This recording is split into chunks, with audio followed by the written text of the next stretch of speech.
I had a thought this morning that I want to share with you about mentorship.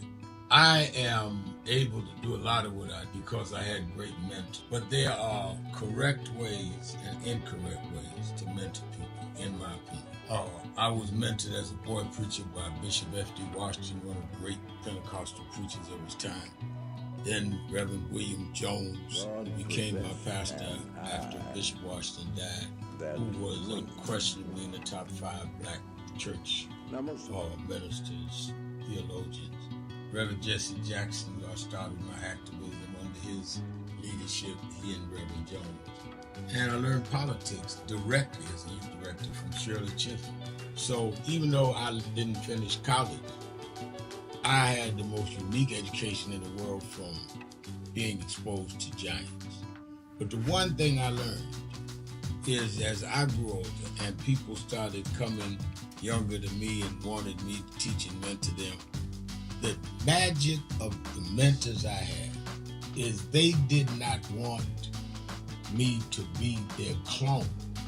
They wanted me to learn things from them and use my own gifts and talents in my own unique way and let me do things on my own, because they knew that if I flopped in some things, it would teach me for the other things. They'll come and help me once I was down, but they were not going to have me avoid being down. And they were not going to impose themselves on me. Why am I saying that? Because too many mentors want clones. And too many mentees want their mentors to put them on a pedestal. Oh, so-and-so didn't do this for me. Oh, so-and-so didn't open doors for me. If they got to open doors for you, it may mean that they knew you weren't ready to go through those doors. Their job is to prepare you. Your job is to develop your own skills, your own unique ways. And I don't care if it's my daughters, who both have come into their own, or anyone else. I'm not a talent agent. I did not form National Action Network to give people their step up. I formed it to fight for justice for everybody. If talented people get in, it's my job to invest and give them a platform. It's their job to get on the platform and perform and show their ability. Sitting with me today in the office as I talk about it is one of my mentees, Reverend Stephen Marshall. Now, Stephen, you just came around us when you were how old? 11 years old. 11 years old. You just turned 40 and now you're called to the ministry? Yes, sir. And what do you do in National Action Network? I help formulate policies, lead in various regions, but most importantly, I senior advisor you on all things from social justice strategies, politics, intergovernmental affairs, you name it, community organizing, all of that stuff. And I could go through scores of others. My daughter started Huddle. They got Huddles now, which is for young people to meet once a week all over the country. I just saw the video from the Las Vegas National Action Network chapter. Now, when you decided to preach, did I ever tell you to become a preacher? Not one time. Who called you to preach? The Lord. All right. And did I say go to this school or that school? No, sir. Did I open this door, that door? Did I tell you be ready when the doors open? Always be ready and prepared. And that's what I'm saying. Get you some young people than you that you can help along the way. But don't be their talent agent. Their talent must speak for themselves. And anybody that grumbles with you about so-and-so didn't do something for them, maybe it's because they didn't feel you were ready, or that they felt if they did it, you wouldn't do it on your own. But we all don't live forever. I want the next generation to speak of me, of National Action Network, and others, the way I speak of Reverend Jones and Bishop Washington and Shirley Chisholm and Reverend Jackson. But I just don't want young people to feel that somebody ought to give them the reins of leadership or give them the reins of business or whatever it is you're in. You need to learn from their journey, get the pearls of wisdom from them, but don't have them do for you, because then it means you can't do it for yourself.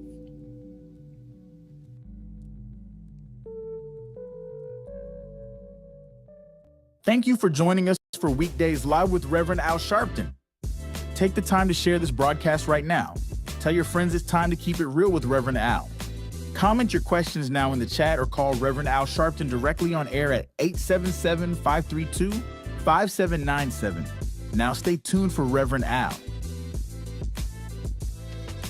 This is Reverend Al Sharpton. As you watch the broadcast, support National Action Network. Go to www.nationalactionnetwork.net and be involved. You can join, take your membership right online. www.nationalactionnetwork.net. Do you know what time it is? It's Al Sharpton's time. And for the next 3 hours, we're going to put aside all pretenses, deception, denial, and fronting. The time has come to keep it real on Keeping It Real with Reverend Al Sharpton. A very good afternoon to all of you across the country, and good morning to our West Coast listeners. Welcome to all those listening on Sirius XM, Channel 126, Urban View, where talk empowers and becomes action. I'm Dominique Sharpton. I'm just sitting in as Reverend Sharpton and the National Action Network contingency and members are laying to rest today, and this broadcast is dedicated to the life and legacy of longtime National Action Network member, historian, teacher, and certainly an amazing and strong activist, Mother Catherine Katie Nixon. This young woman lived to be 105 years old, ladies and gentlemen, and she devoted her life to fighting for justice, equality, and raising the alarm wherever she could. And it's those that we talk about very often as history writes itself. Those who stood in the gap, those who attended every march and got at the back of the bus and waited until everyone who needed to be seen, deserved to be seen, wanted to be heard and seen was. There were those who just stood steadfast and remained committed to the cause, no matter where we were, what we were doing, and really committed their lives to really focusing on being actively involved in the change we wish to see. And so Reverend Sharpton is on his way to National Action Network's corporate headquarters in New York, but I'm sitting in the hot seat taking your calls all across the country today. We're going to keep it real, and you can join in on the conversation by calling us at 1-877-532-5797, 1-877-532-5797. You can also join us on the message board and join our illustrious chat, as those who want to comment and join the discussion are watching us via live stream at nationalactionnetwork.net. We got a lot to do and certainly got a lot to talk about and want to hear from you. Certainly, as I mentioned, Reverend Sharpton is on his way as he was eulogizing Mother Catherine Nixon, one of our longtime activists in the struggle, who passed away on last week. And certainly 105 years, I don't know about you, but I think that is certainly something to celebrate. What a life long lived, and a life long lived with purpose. As we are laying to rest this queen on today. Got a lot to talk about, and certainly want to talk about how these progressives have expanded their reach and money, finding it limited and taken away from Tuesday's primaries. So progressives expanded their influence, certainly beyond the traditional liberal strongholds, led by Abdul El-Said's victory in Michigan's Democratic Senate primary, and William Lawrence's win in a very competitive Michigan Senate primary and a Senate House district, El-Said's success certainly showed that a campaign centered on Medicare and economic populism and opposition to unconditional U.S. aid to Israel could succeed in a closely divided Midwestern battleground. Not only in heavily Democratic states such as New York, but massive outside spending could certainly not guarantee this victory, and El Said defeated Representative Haley Stevens despite her support from the Democratic establishment, and more than $30 million in spending from an APAC affiliated organization. Now, with Stevens and her allies vastly outspending El Said's campaign, and this result strengthened the progressive arguments that grassroots enthusiasm, and certainly sent a clear message that can sometimes overcome corporate and special interest money. This night was not a complete progressive sweep, as Representative Wesley Bell decisively defeated former squad member Cori Bush in their Missouri rematch, and even with the broader left gaining momentum elsewhere. So the mixed results certainly showed that candidates still matter individually. Progressive energy certainly helped El Said, while Bell successfully emphasized his record and effectiveness against Bush. Now the attention turns to whether El Said can defeat Republican Mike Rogers in November and prove that progressive primary success can translate into victory in a general election battleground. And certainly we've been seeing the results as primaries have been happening, and everything that is going on around our voting power, how important it is. That's why we're going to Washington, D.C. on August 28th. Our power to vote is certainly very crucial in this moment, in this time. And those of you who already know, you're already joined the wave, as we say, as young people say, you joined the wave. But those who have not joined the wave, we certainly also encourage you to join the wave. We're going to Washington, D.C. to fight for our voting rights, to stand up for everything that we feel absolutely is crippled from the lack of resources and the necessity for us to have opportunities to thrive, to succeed. And certainly our vote is our power, is our strength. And so we are coming from all over the country and beyond to go to Washington, D.C., to stand up for education inequality, to stand up in the face of healthcare inequality, to stand up in the face of corporate irresponsibility. We need jobs, we need justice, okay? And we need to obviously protect our right to vote. And so if you have not already signed up, or if you have signed up and have not signed someone else up to join us at the March on Washington, you can certainly go to the website very early, go right now, and go to nationalactionnetwork.net and make sure you get the information. You can also go to marchonwashington2026.com and get the information. But certainly, as we are seeing what's happening all over, from Michigan to Missouri, and certainly, as I stated, El Said built his campaign around Medicare for All, and certainly have, as he received strong backing from Senator Bernie Sanders and Representative Alexandria Ocasio-Cortez, and the United Auto Workers and so many others, repeatedly attacking the more than, like I said, $30 million spent by these groups who supported Stevens.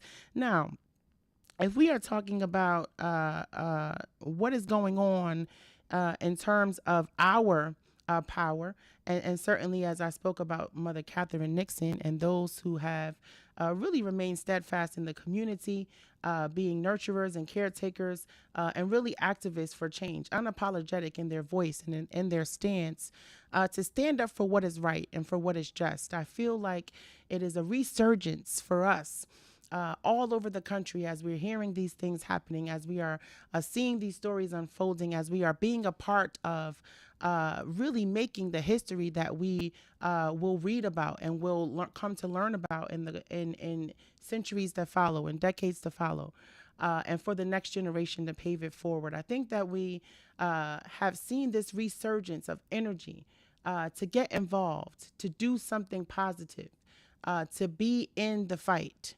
I feel like Mother Catherine Nixon inspired me and inspired many of us through her life and her legacy, and so many others. to take a stance. And it doesn't always mean that your name is going to be called. Doesn't always mean that you're going to end up with your picture in the paper. Doesn't always mean that you will even be acknowledged for taking a stand, for joining the cause. But it is important to make that commitment. So in the name of Catherine Nixon, as we dedicate this broadcast today to her life and legacy and the many stalwart activists who we've learned about and seen through history, who have stood nameless and accountable, for their efforts that fought and gave us the right to vote, that gave us the Civil Rights Act, that helped to end segregation in the South, that helped to eradicate stop and frisk in the East, that helped to defend police brutality when our brothers and sisters were being gunned down by police officers due to just being the wrong place and the wrong color. And we've seen countless names and countless young people, children, really dealing with, at the face of adversity, in the face of animosity and hatred that we have seen unfold. Imagine 105 years of life and everything that she has seen, and so many countless others who gave their lives to the cause and to the struggle. We salute you. We honor you. We honor our ancestors and our family members and those who have paved the way. And so in this moment, we can't be complacent. We can't sit around and say, well, what about it? We have to be about it. We have to speak truth to power, and we have to stand up where we know we need to be. It's Dominique Sharpton. I'm sitting in for Rev. Rev will be joining us momentarily, but we're taking your calls all across the country. Join in on the conversation.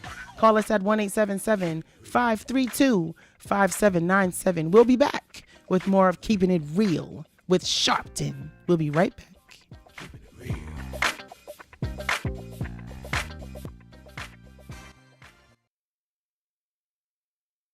So we are fighting. That's why I said to deal with this DEI situation, you must be disciplined and do study, because unless you do structural change, we'll keep coming right back to this over and over again. I spoke Wednesday night at Yale University, and I told them students, some of those brightest students in the country, Yale, Harvard, I spoke at Yale, and told them there is a structural problem, which is why Trump and Vance and President Elon Musk, they can come in and put us backward because the structure was never corrected. They walk in the door and say NDI, because structurally they can make that stand. We've got to break the corporate world from doing it and then straighten out the structure of how this country is. Why we ought to be sending people to Congress is not sending them to Congress because they had the robocalls call your house, but they're committed to the structural change of this country. What Trump is successful on is playing on a weak structure, so he can make it go either way. It should not be so unclear that you can play the game either set away. It must be firm that you got to repair the damage done to the children of the slave and straighten out the structure that we are not 3/5 human. We are full human beings that built this country and never got paid. That's what reparations is.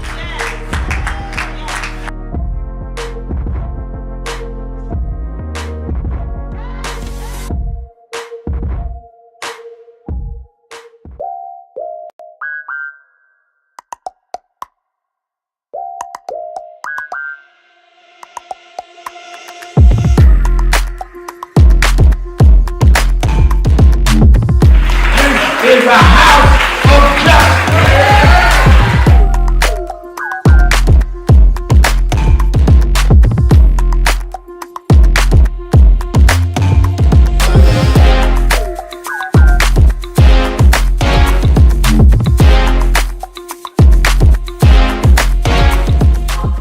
That I want to end. He talked about the dry bones in the valley. I'll tell you that. The only reason that the wind could blow life into the bones is because at some point they had to be connected. If the wind had blown into a disconnected body, it still wouldn't have worked. So before he prophesied to the wind, they had to first get the foot bone to connect to the ankle bone, and the ankle bone to the calf bone, and to the knee bone, and the knee bone to the thigh bone. If we are to prophesy to the wind, we must first connect this body. We must connect Eddie Long to Farrakhan and Cornel West to Elders and Lowry to Sharpton. If we can connect this body, then God will blow the breath of life into our community. But as long as we are disconnected, the wind can't blow because it's blowing on disconnected dry bones. But the good news is that we're the children of people that have been through worse than this, and we're still here. So even though I get despondent, I don't ever get depressed, because I want the world to know you won't beat us, because we're the children of those that took the worst form of slavery and brutality that ever lived, that ever existed. Our parents survived the Middle Passage. Only the strong got here, and then we lost our name, our culture, our religion, and we're still here. But you don't know who we are. We're the children of Chaka Zulu. We're the children of Mary McLeod Bethune. We're the children of Marcus Garvey. We're the children of Martin Luther King. We'll be here. We were first, and we'll be last. We know who we are.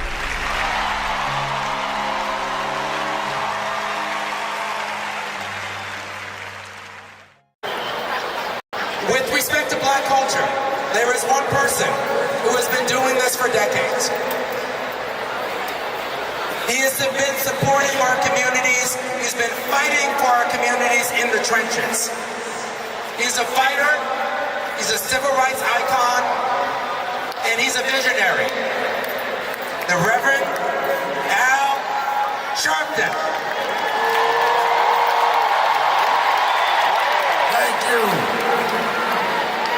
Right now in Washington, D.C., they're having on the National Mall the celebration of July 4th. But what they will not talk about is on July 4th, 1776, black people were slaves in this country. We were not part of the Declaration of Independence. But we celebrate tonight because 250 years later, we never stopped fighting, we never backed down, we took nothing and made something happen.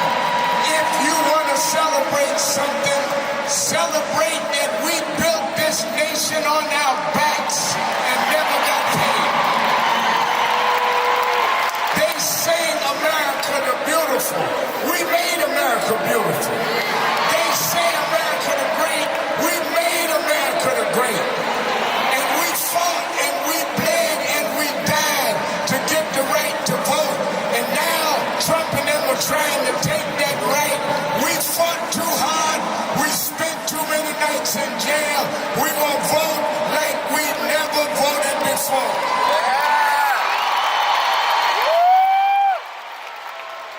Today, a group called the Patriots marched in Washington with Confederate flags.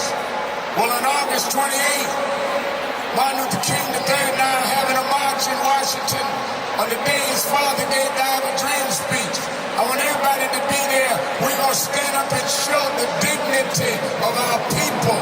We're going to show that we are going to never back down. We won't bend, buckle, no matter what they do in the Supreme Court. We're going to win in the court of opinion. And let me say this. Don't take for granted that you're here tonight. They tried to, in every way they could, criticize Essex, criticize Rich Lou Dennis, but they don't understand that the harder you hit us, the harder we fight back. We're the children of people that took nothing and made something happen. You can't beat us down. You can't turn us around. We will be the essence of what happens in our culture. Lastly, been at every Essence Festival since 1995. I came that year with my mentor, and we spoke. Well, he died in February of this year, but I want to continue what he taught us, because even when times look bad, even when they look dark, I remember what my mentor taught me, Reverend Jesse Jackson. He said, keep hope alive. Even if you can't figure it out, keep hope alive. Even if it doesn't look like you can make it, keep hope alive. In memory of Jesse Jackson, say that with me tonight.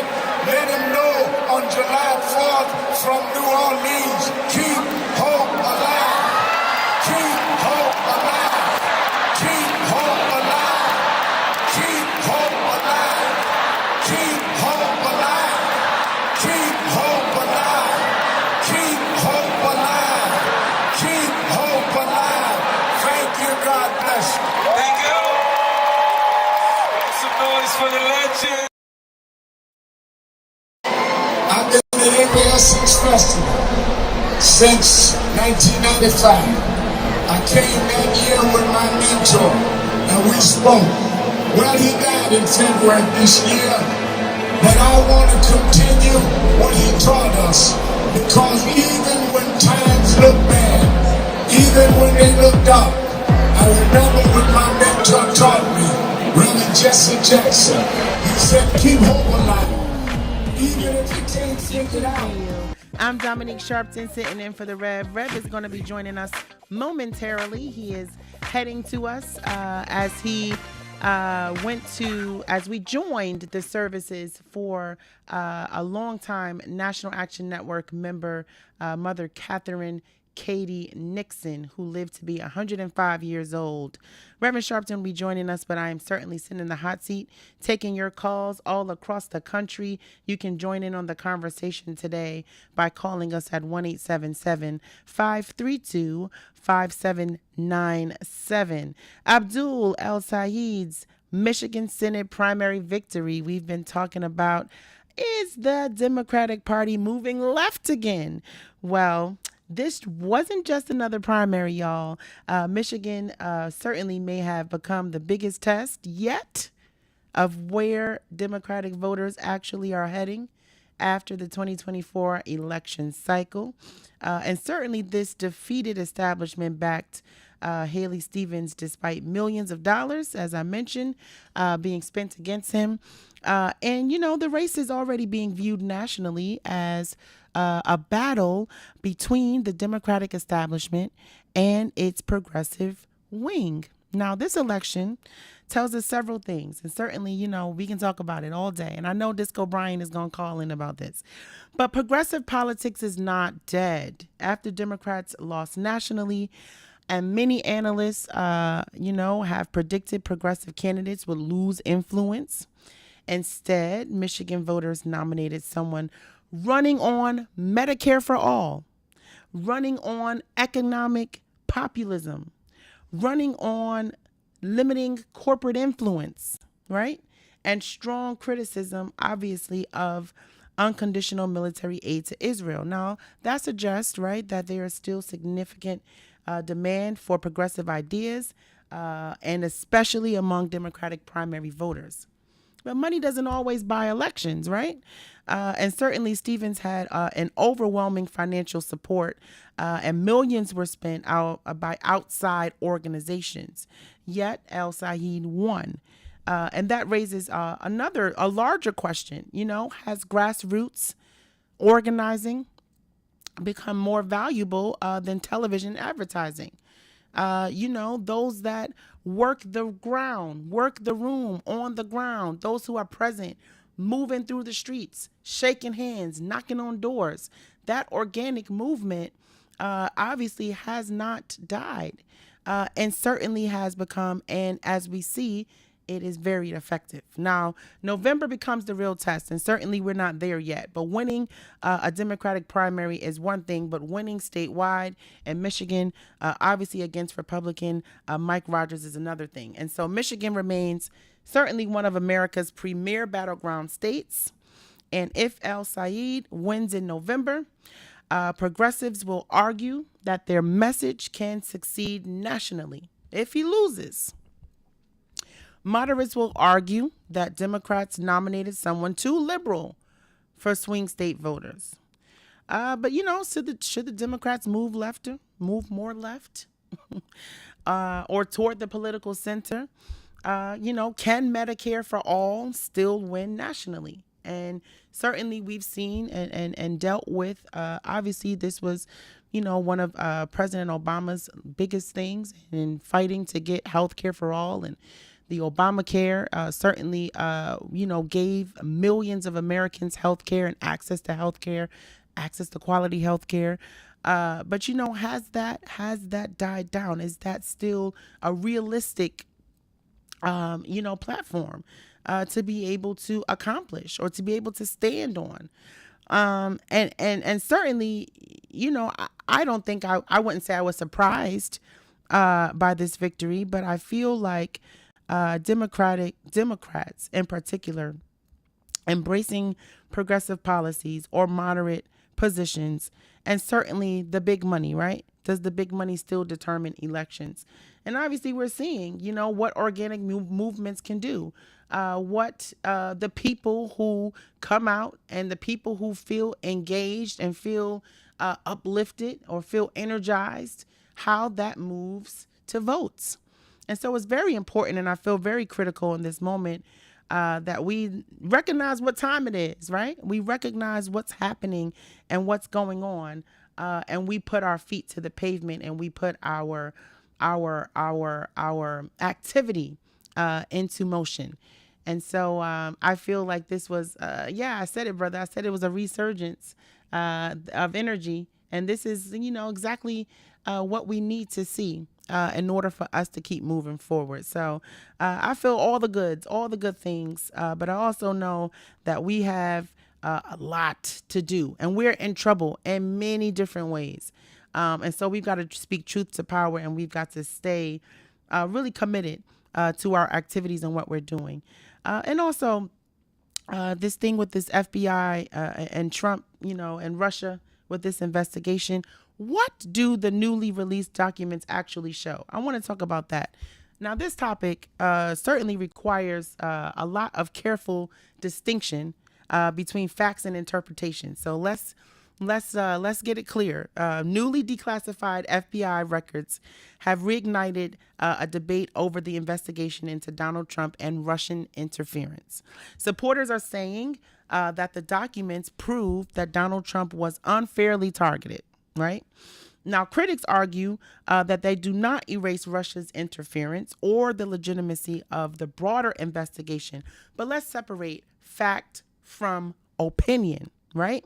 What we know: the FBI opened a counterintelligence investigation after James Comey was fired. Investigators examined whether Trump's actions benefited Russia, and the Mueller investigation later concluded that Russia interfered in the 2016 election. Mueller did not establish also a criminal conspiracy between Donald Trump's campaign and Russia. And Mueller also documented multiple possible obstruction issues, but he did not charge the president. And so later reviews and, including John Durham's report, criticized aspects of how the FBI actually initiated and handled parts of this investigation. And there are literally and really two separate debates here. Did Russia interfere? And most intelligence agencies have maintained that, yes, that is the case. And also, did the FBI overreach in investigating Donald Trump? Did they overreach? Was it too much? That's where today's documents really fuel renewed arguments. And supporters of Donald Trump are going to argue, that there was weak evidence, it was heavy resilience on the disputed information, right? And then also the political bias inside the FBI. Critics respond that there's certainly counterintelligence investigations that often begin before complete evidence exists, right? Because investigators are trying to determine whether a threat exists in the first place. But much power should federal law enforcement actually have? And how much evidence, right, should be required before opening investigations involving presidential campaigns itself? And how do we maintain public trust in these institutions? I think that's where it is, because, we're being told everything and then told nothing. So where do we put our trust in? And how do we deal with uncovering, what's actually happening here, what's going on? Should the FBI actually be investigated more aggressively, and has the public trust in federal law enforcement been permanently damaged? And certainly, we as people of color, and when we talk about law enforcement, there's something there, right? Because we have dealt with, the disparities of having to deal with being targeted, being discriminated against, being oppressed by these institutions who are, serviced to protect us. And so should the presidents even have greater protections from investigations while they're in office? That's the thing as well. And so I think that, as we are talking about all of this, and certainly as we are in the same breath talking about how Medicare for all is possible, how protecting our voting rights needs to be a thing, needs to be amplified in this moment. If we're talking about how education inequality, how we're dealing with disparities in not being able to identify strong enough schools in our community, in our district, in our neighborhoods to send our children, but in the same breath, we can deal with all this and everything has to align at some point. Dominique Sharpton sitting in for Rev. Rev is going to be joining us momentarily. We're taking your calls, 1-877-532-5797. We'll be back with more of Keeping It Real with Sharpton. We'll be right back. We all hear the radio ads about the IRS. They tell you to be afraid, to be scared. And they try to... Where in history is this? He said we always go one step forward and two backward. Well, here we are now. The problem is not Trump. The problem is us. We are allowing ourselves to be lowered and our children to feel inferior because you don't have an I am somebody person. You got our artists calling our women bees. Our others calling us niggas. What happened to us? What happened to black and proud? What happened? I'm gonna vote. What happened? Ain't gonna let nobody turn me around. What happened to us? The only thing that will matter 2 minutes after you gone is what you did for more than yourself.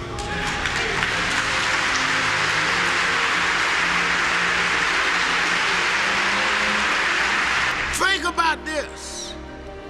Think about if today is your last day. If this is your last service, what can they say about me? And if you're not satisfied with your own answer, you should leave here today working on yourself and building on what you need to build. Because God is here. He's available to you. If you but use what he's giving you to be more than self-indulgent. Now, I know many of us come with reasons we won't step out. But I come to tell you that's why God is here. God takes the ones that are the least likely and gets the most done. As I have seen in my life, people that were the unexpected and rejected are the ones that end up the greatest. So don't let whatever mistakes or whatever things that may be in your past hold you back. God is not trapped in your past. God is there for your future. And he's there that every day you wake up, was a divine decision he made to give you another opportunity to serve.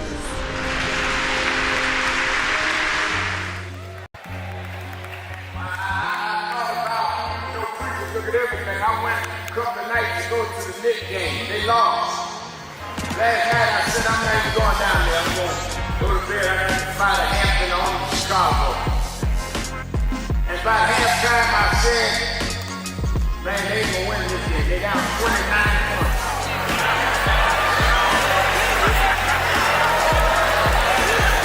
And somebody here today, you've been down.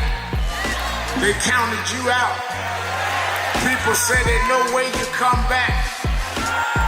But I come to tell you, don't quit.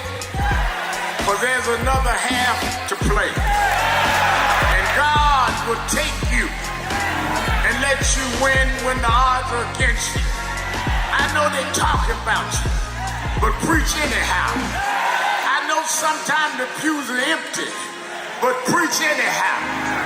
And when you get up almost where you could win, I looked at it last night and Brunson took the shot.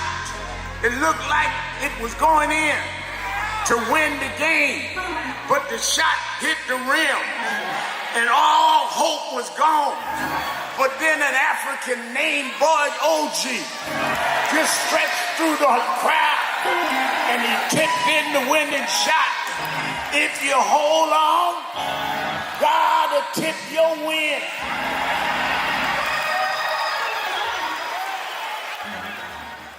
Voting rights! Voting rights. Everyone look here. Say it again, Miss Pearl. Voting rights! Voting rights. One more time, Miss Pearl. Voting rights! There we go. Voting rights! Voting rights! Voting rights. Voting rights! Voting rights. When do we want it? Now. When do we need it? Now. Yesterday. What do we want? Voting rights. When do we need it? Now. What do we want? Voting rights. When do we need it? Now.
When he came to go speak at the UN, he said, I'd first go to Harlem to see those that fought for me. Oh, that's nice. Yeah, we keep it hung up in the house. It's a great photo. Yeah.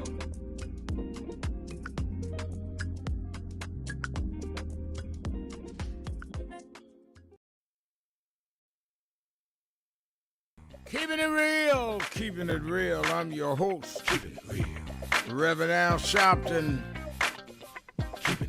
And I'm in. Thank you to my daughter Dominique Sharpton for starting off the program today. It is Wednesday, August 5th, and a lot to talk about. And I was late coming for great reason. I preached the funeral, did the eulogy at the services of one of our long, outstanding early members of National Action Network, Mother Catherine Katie Nixon, and Mother Nixon was with Nan from, I believe, 91 when we started, and she was 105 years old upon her death and never stopped. She went to the Mother Amy Zion Church that many of you know. We were there temporarily until we went in our building, and she was a member of that church. And she talked about, it was interesting at the funeral, they talked about how they were going to sing in honor of her James Weldon Johnson's song, Lift Every Voice and Sing, and that she used to run errands for James Weldon Johnson, who went to that church. She knew Paul Robeson, 105 years old. Her history was amazing. And one of her last wishes was she wanted me to do the eulogy for her funeral. And I think that it is my honor that she would ask me to do it. So that's why I said to Dominique was at the funeral, I said, you better go open up the show because I'm going to finish. I'm not leaving early. I'm going to do this funeral. And I did. And I'm glad I did. And she is worthy of all the praise all of us could do. And I wanted to raise that to our radio audience around the country. Mother Katie Nixon. All right, I know that we've been talking, Dominique told me we've been talking about several things, but certainly what's going on in Iran, but also talking about the election primary results in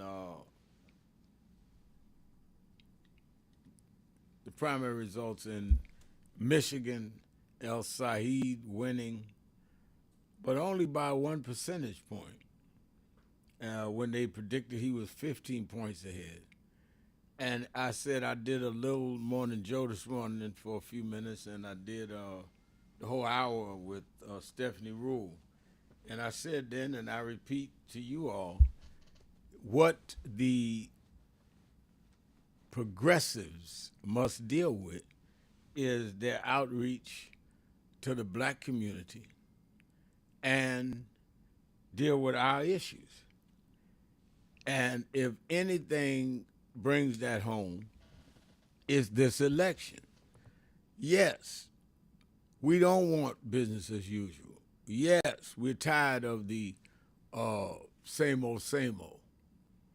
But we must look at the fact that most of the black voters voted against him. If he's going to win, and I hope he wins because this guy he's running against that he's now going to run against is a Trumpster with no ifs, ands, and buts about it.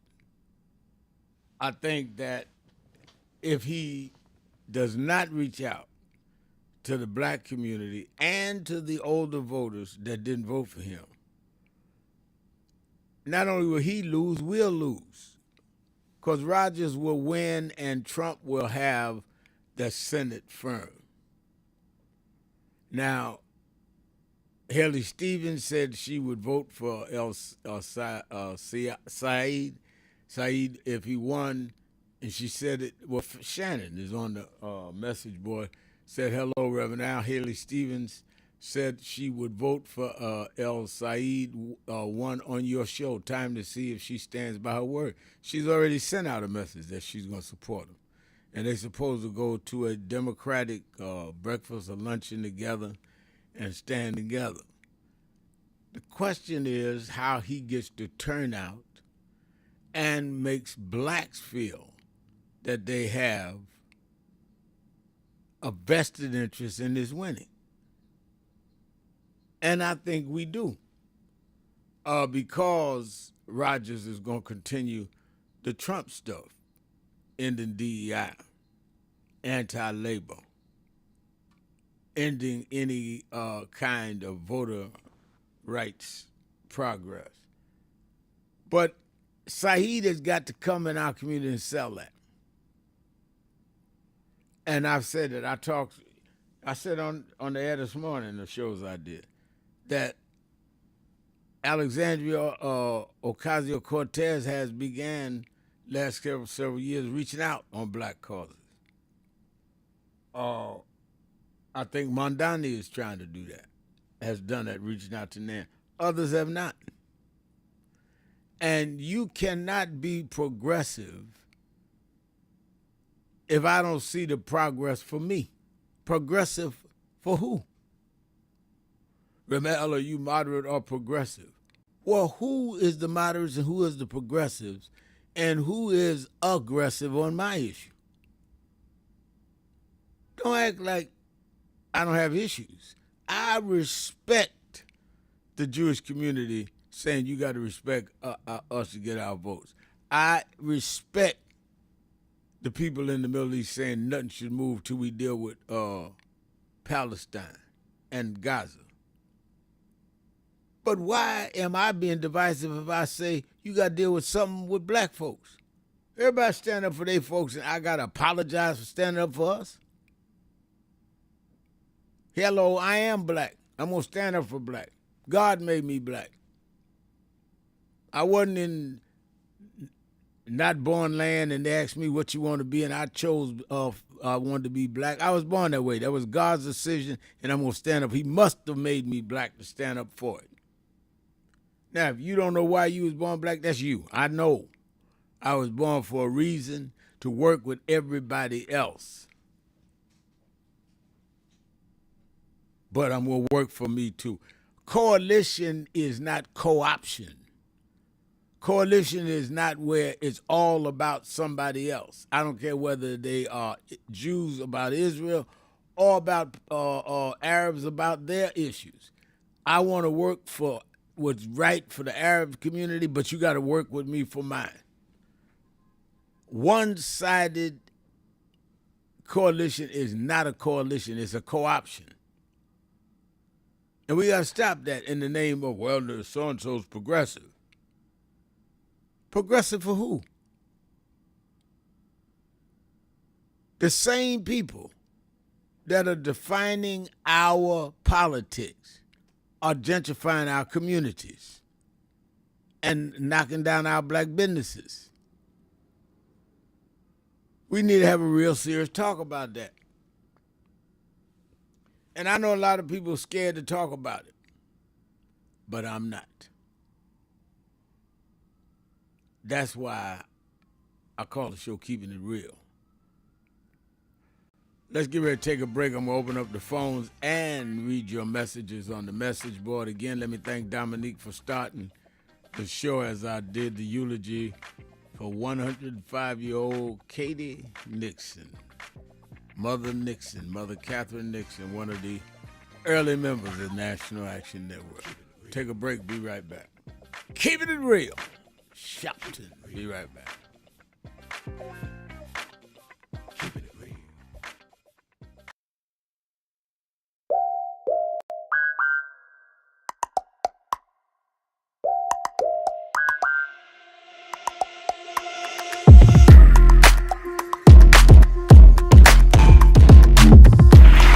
Is a house of justice.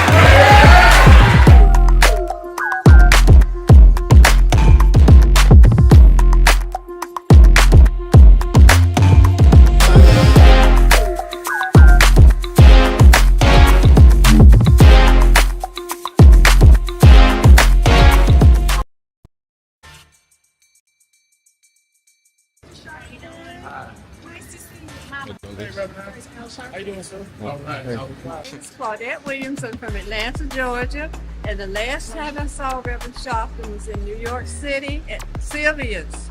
And my sister and I pretended that we needed to go to the bathroom so we could go in and see him and say hi from a distance.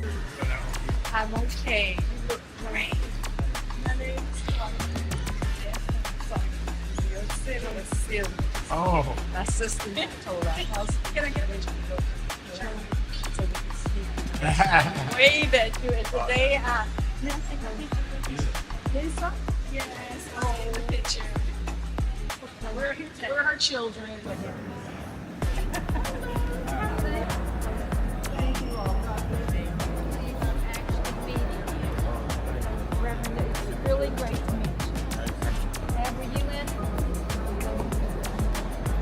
It's an honor to meet you. Okay, come take a seat. Thank you. Meet you back here right quick while you momentum.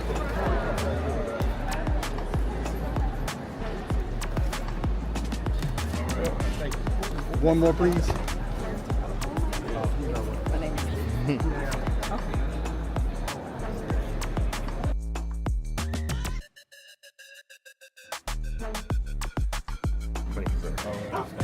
Silly pose. How y'all doing?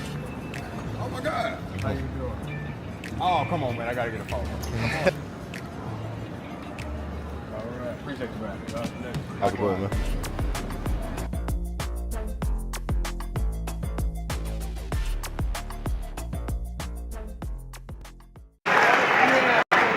I remember I was 12 years old.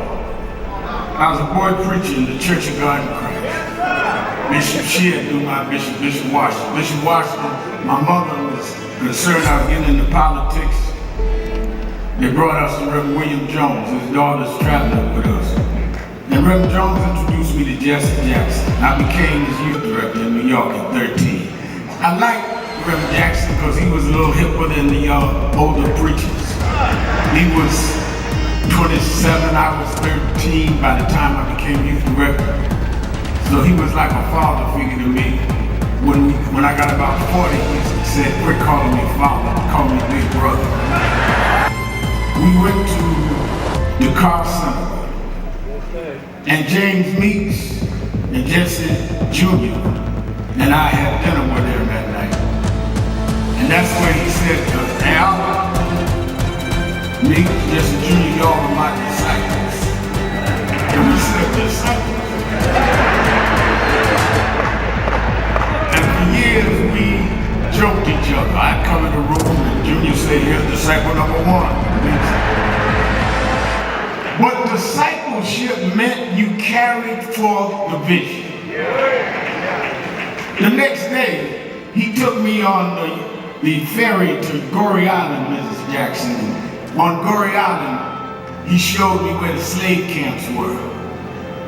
And I will never forget, he said, Al, you see what that artifact is? I said, what's that? He said, they call it the door of no return. When you go through that door, you either made it to America to slavery, or you died in the Atlantic. The door of no return. But I talked to him about 3 years ago, and I reminded him, I said, remember you brought me to the door of no return? He said, yeah. I said, well, we did return. We returned the President of the United States, Barack Obama. We returned the Vice President, Kamala Harris. We returned with businessmen. They thought they sent us as slaves. We came back as global liberators. The problem is that too many of us did not join the movements that sponsored us.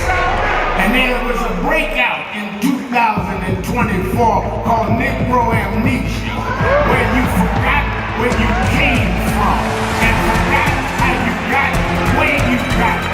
Therefore, they're trying to take back everything you had.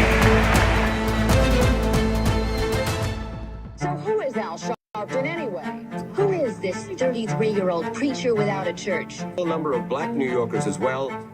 He is little more than a pudgy exhibitionist who can be counted on to show up, bullhorn in hand, at every racial incident.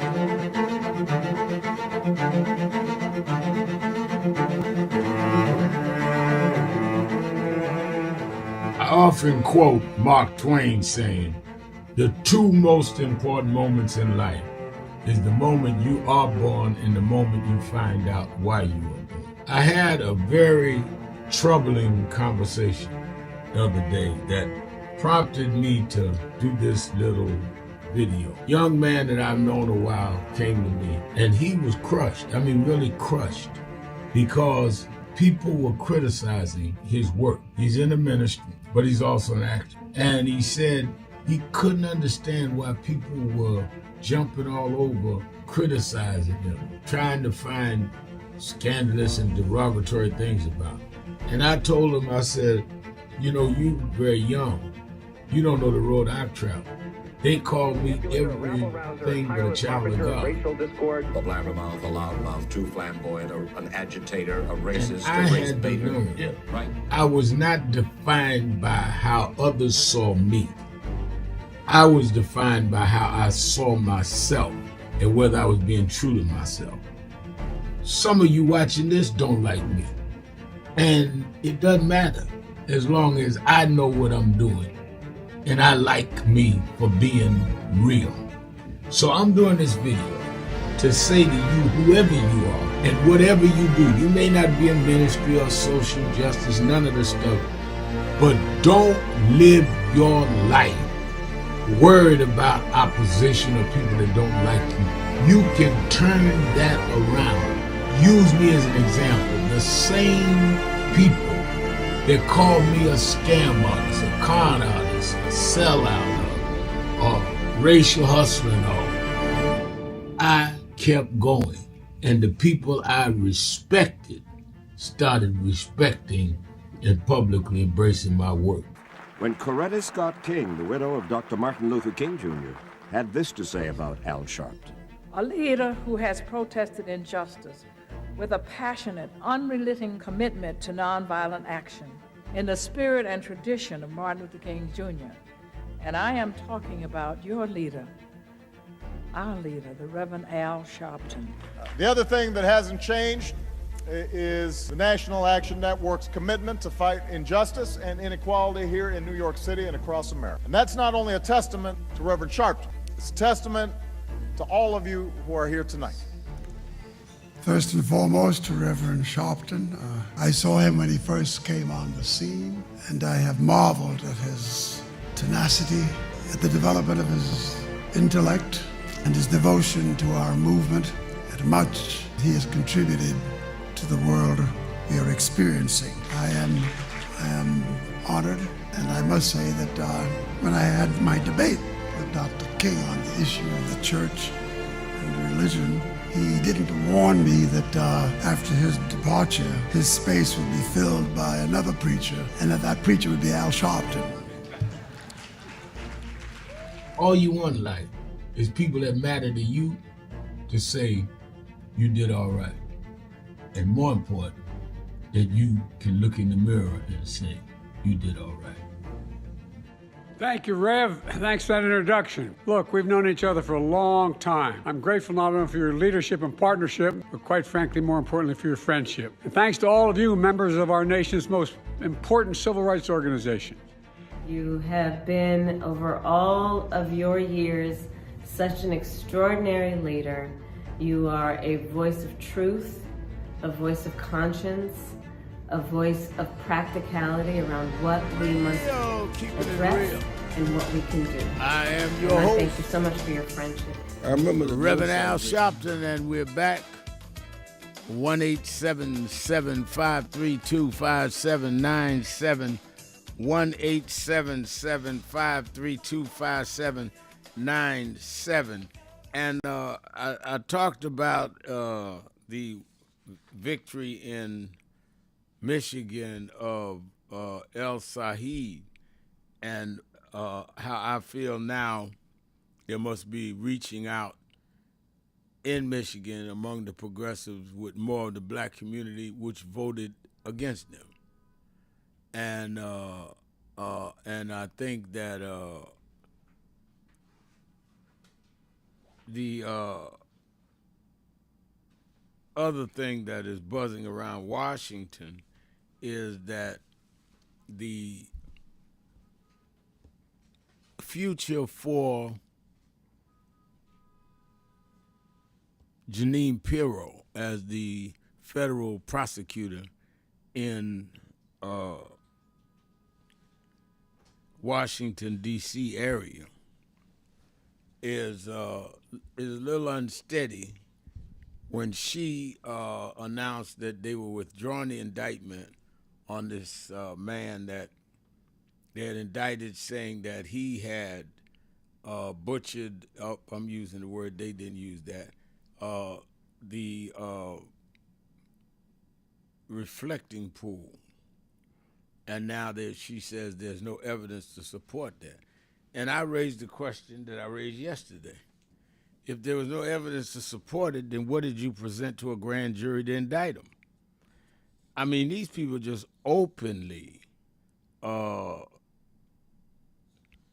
just throwing any kind of, in my opinion, any kind of rules to the wind. It doesn't matter, whatever they want to do and whatever they have to do. And I think that is extremely important. And let's talk about all that. On the message board, I see the girl never sipping says, Reverend Al, did you know that Hakeem Jeffries also takes AIPAC money? Get him out too. I think Hakeem announced he was not taking any more AIPAC money. I think he and some of the other members of the Black Caucus said they were not going to do it anymore. Let me check my facts, and you check yours. But I'm almost sure he said that. I see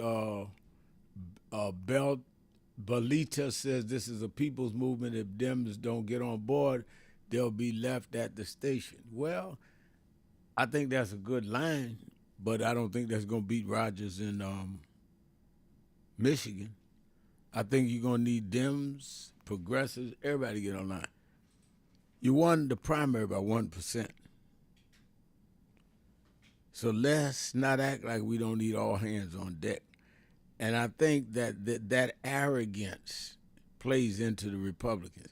They are going to try their best to get everybody fighting so they can put him back in that make that a Republican seat, which keeps Republicans in the majority in the Senate.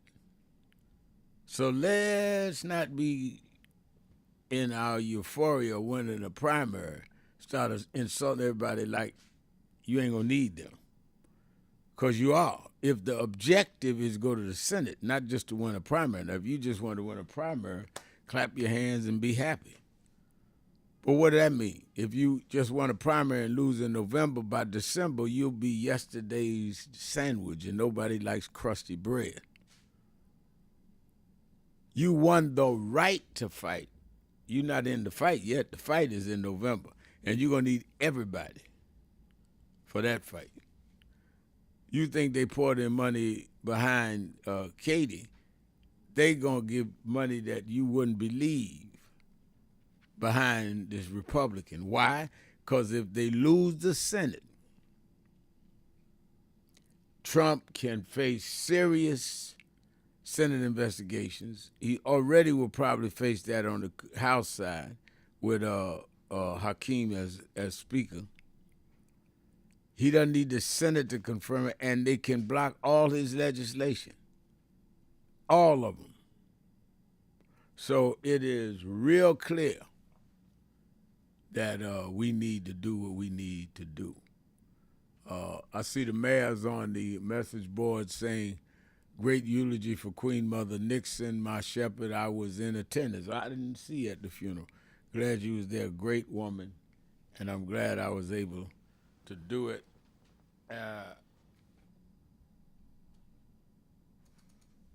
I was glad to do it, and she deserved that and more. Let's go to phones. Let's go to Connecticut to Cliff. Cliff, you're keeping it real with Al Sharpton. Listen, thanks, Rev, for taking my call. Listen, I hope all is well. I'm just bringing this up because you brought it up. Nolan Wells. Now, you made a donation, and you mentioned that. So now my question, and I apologize if it's offensive, Did you do that out of your personal money, or was this coming from Nan? No, I said name. I said that when I announced. Okay, so fine. Oh, okay, I didn't hear that part. So listen, so what I'm saying now, what I'm asking, and I'm going right there because I'm dealing with black leadership. Now, Ben Crump came down and announced the private autopsy, but it was at the National NAACP convention. Now, you at your convention, you talked about reparations, correct? Correct. Okay. I didn't hear anything. Now, maybe I could be wrong. I didn't hear anything coming from the NAACP convention regarding reparations. And then, to the best of my knowledge, I don't think they gave a donation. So Terrell Owens, the football player, and then you had Tyler Perry, along in addition to Nan, they gave a donation for any information leading up to the conviction of whoever's involved. And it's ironic, too, because now the father of one of the so-called possible witnesses, now they're looking for donations, and now they're for their offense. As a matter of fact, Rev, did any of his so-called friends, white friends, show up at the funeral? There were whites at the funeral. I mean, obviously, I didn't know who were friends or not. Okay, all right, okay. So, but go ahead. All right, so I'll give him the benefit of the doubt. But here's what I'm getting at. So when we talk about black leadership in terms of what's happening right now with these elections and the Arabs and so forth, my question is, particularly as it deals with reparations, where are we at in terms of our black leadership collectively as a unified front? So the NAACP, NAN, the Qs, the Deltas, they're having their conventions, all the so-called all the organizations. We should be to a point right now, Rev, where we should have some idea collectively what we want as we deal with reparations, because no question, Trump is taking away DEI and all that. Now was the time for us to at least have some clue, whether it be free education, free taxes, or free health care. We need to have some idea as a unified group. So I think last week, and I'm almost done, I think yesterday one of your callers mentioned something in terms of having a think tank or all the organizations getting together. Is that correct? Am I right when I say that? I don't that know. all the I don't know leadership about should that. come together. I don't know about that. Okay, all right. Well, it should be done. You know, just to deal with this issue of reparations. What do we want in terms of black people in America for reparations? And then finally, with the Arabs, those who are winning and getting our vote, will they bring up reparations when they get into office? And I think that's do we need to do it? I think that's a legitimate question. In answering your question, that one, I don't know whether the NAACP put up a part of a reward or not, but I know they did. All right, I didn't interrupt you. But I know what Nan announced. I know what Tyler Perry announced, and Tyler Perry paid for the funeral. Usually Nan has to do that, but Tyler Perry did the funeral, paid for the funeral, and put up $50,000, and Terrell Owens did, and so I don't know what others did. In terms of reparations, we got the state of New York and several other states are now doing legitimate reparation studies, and that was done with a coalition of groups in New York, and I think the NAACP state chapters involved with that. I think we all do need to sit down, and I think you're absolutely right, Cliff, and this is what gets me about us having to have inconsistencies. We need to challenge the progressives on reparations, including some of the Arabs, as you said. There was Arab slave trade.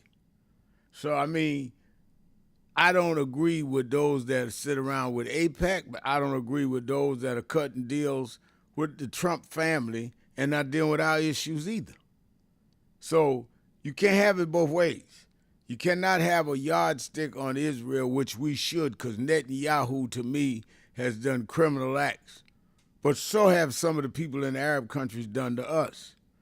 And we need to have the whole discussion as a united front, not just have people designate us to fight. I'm fighting anybody fighting me.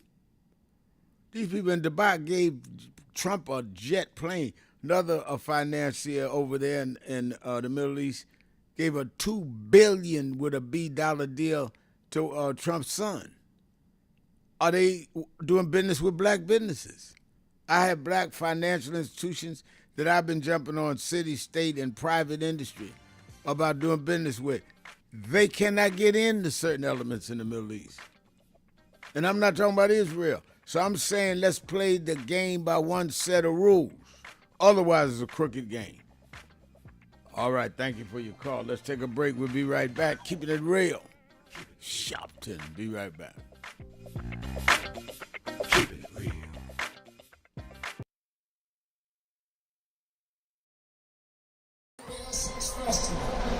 Since 1995, I came that year with my mentor and we spoke.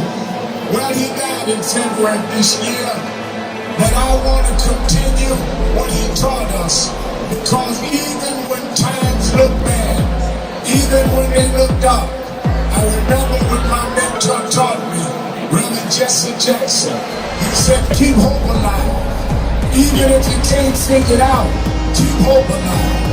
Even if it doesn't look like you can make it, keep hope alive. And Reverend Jesse Jackson said that with me tonight. Let him know on July 4th from New Orleans, keep hope alive. Keep hope alive. Keep hope alive. Keep hope alive. Keep hope alive. Keep hope alive. Keep hope alive. Keep hope alive. Thank you, God. It gets dark sometimes, but the morning comes. Don't you surrender. Suffering breeds character. Character breeds faith. In the end, faith will not disappoint. You must not surrender. You may or may not get there, but just know that you're qualified and you hold on and hold out. We must never surrender. America will get better and better. Keep hope alive. Keep hope alive. Keep hope alive. On tomorrow night and beyond. Keep hope alive. I love you very much. I love you very much.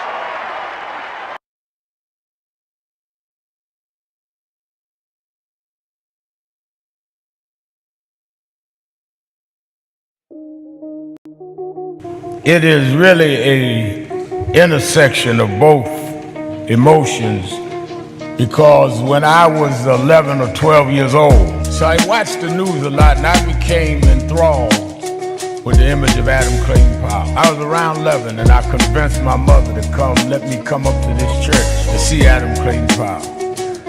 And in those days, people in Brooklyn used to say it's dangerous to go to Harlem. And folk in Harlem say it's dangerous to go to Brooklyn.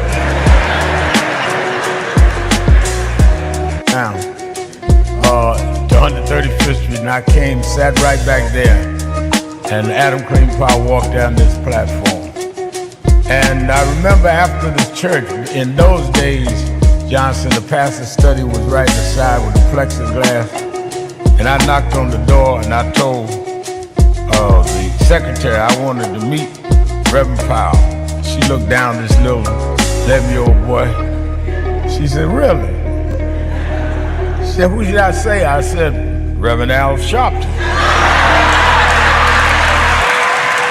That call means dignity.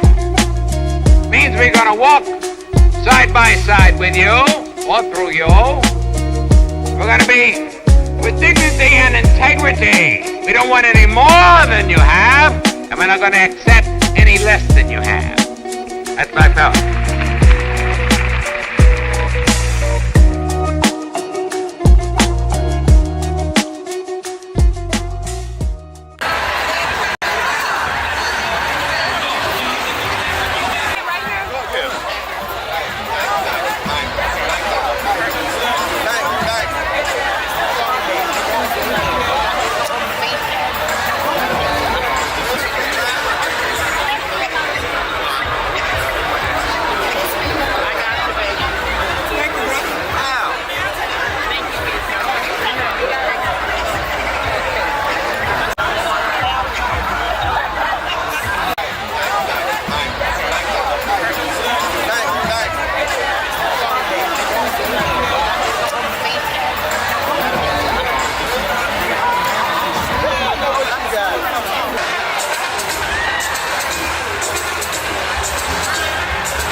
is such a pleasure to be here with Reverend Sharpton and this entire congregation on Juneteenth weekend to not only celebrate freedom, but recognize the work that is still to be done to ensure that that freedom is within the grasp of each and every New Yorker who has helped to build this city. Thank you for having me as always.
Well, thank you, President Dr. Kimber, and to all of you on the board.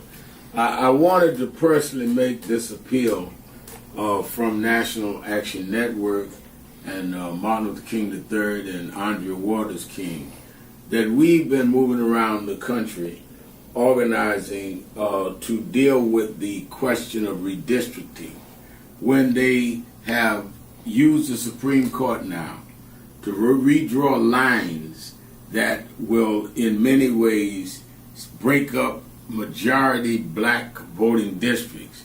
It means that they dilute the strength of our community. It will cost probably 19 members of the Congressional Black Caucus. But as important, if not more important, it will not address the needs of those constituents because they don't have a block vote to say we're going to put in somebody that wants to do what is right for us or not. And that does not necessarily all the time mean a black person, but it gives them power. In Memphis, Tennessee, the majority black district congressman supported and reelected several times by the blacks there was a white man named Cohen. So we see this as an undoing of the Voting Rights Act of 65 and the Civil Rights Act of 64. So on August 28th, we've asked people from around the country to join us in Washington, D.C. for a mass march. We've had some marches and rallies in Mississippi, some in Montgomery and Selma, but we need a national march led by the clergy, led by the faith leaders, like it was in the 60s, that will say it is a moral outrage that we would, in a time like this, disenfranchise wholesale. Reverend Al Sharpton, and we're back. 1877 532-5797,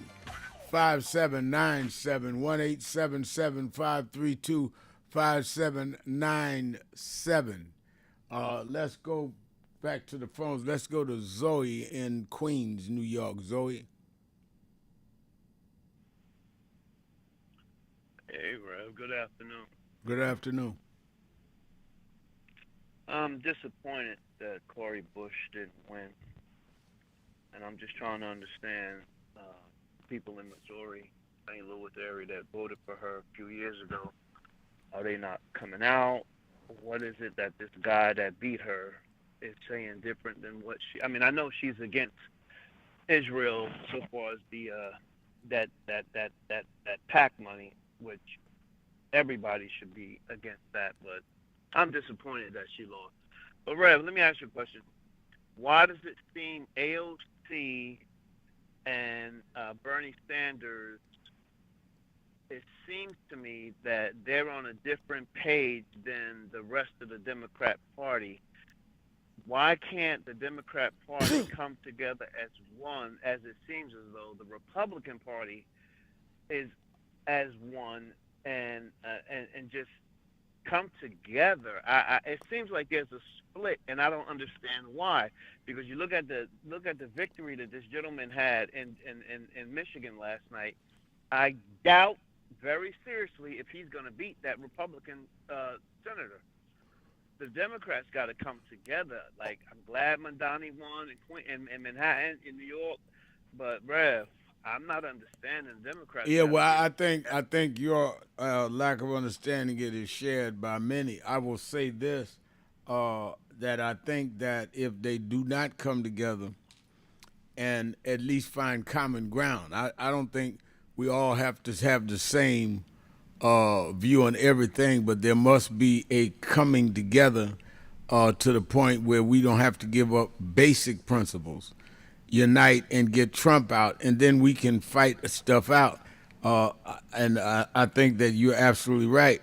And I think that I talk to AOC from time to time, and I've asked her to do things in our community. She does. Her district is not a substantial black population, but she does. And that's what I think the other progressives ought to be doing. But I don't see reaching out on either side. I hope they will do that now. The other thing I think that is very interesting is that the race in St. Louis that you mentioned with Cori Bush, I knew her when she was organizer just during the Ferguson killing of Michael Brown, and when she got elected, we dealt with her. But this is the same guy that beat her last time, and he beat her again. And I think that the only thing that a reason that I and some others didn't get in it is she said she would not vote for Hakeem Jeffries to be the speaker. Now I'm not agreeing with that. I don't agree with everything with Hakeem, but if you don't have Hakeem, you're gonna have a speaker. But I hear what you're saying. I agree with you. But has she explained or expressed why she feels she wouldn't support him being the speaker? No, not that I heard. And my point is that whatever her reason is, if Hakeem is not the speaker, they're going to go to the next with seniority and the one after that. And they all are moderate too, if you consider Hakeem moderate.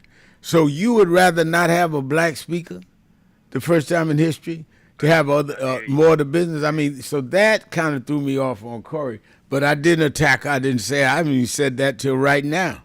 But she was beaten by the guy that originally beat her. And she lost by 20 points last night. It wasn't even close in a black district. Hey, Rev, I'm going to leave you with this.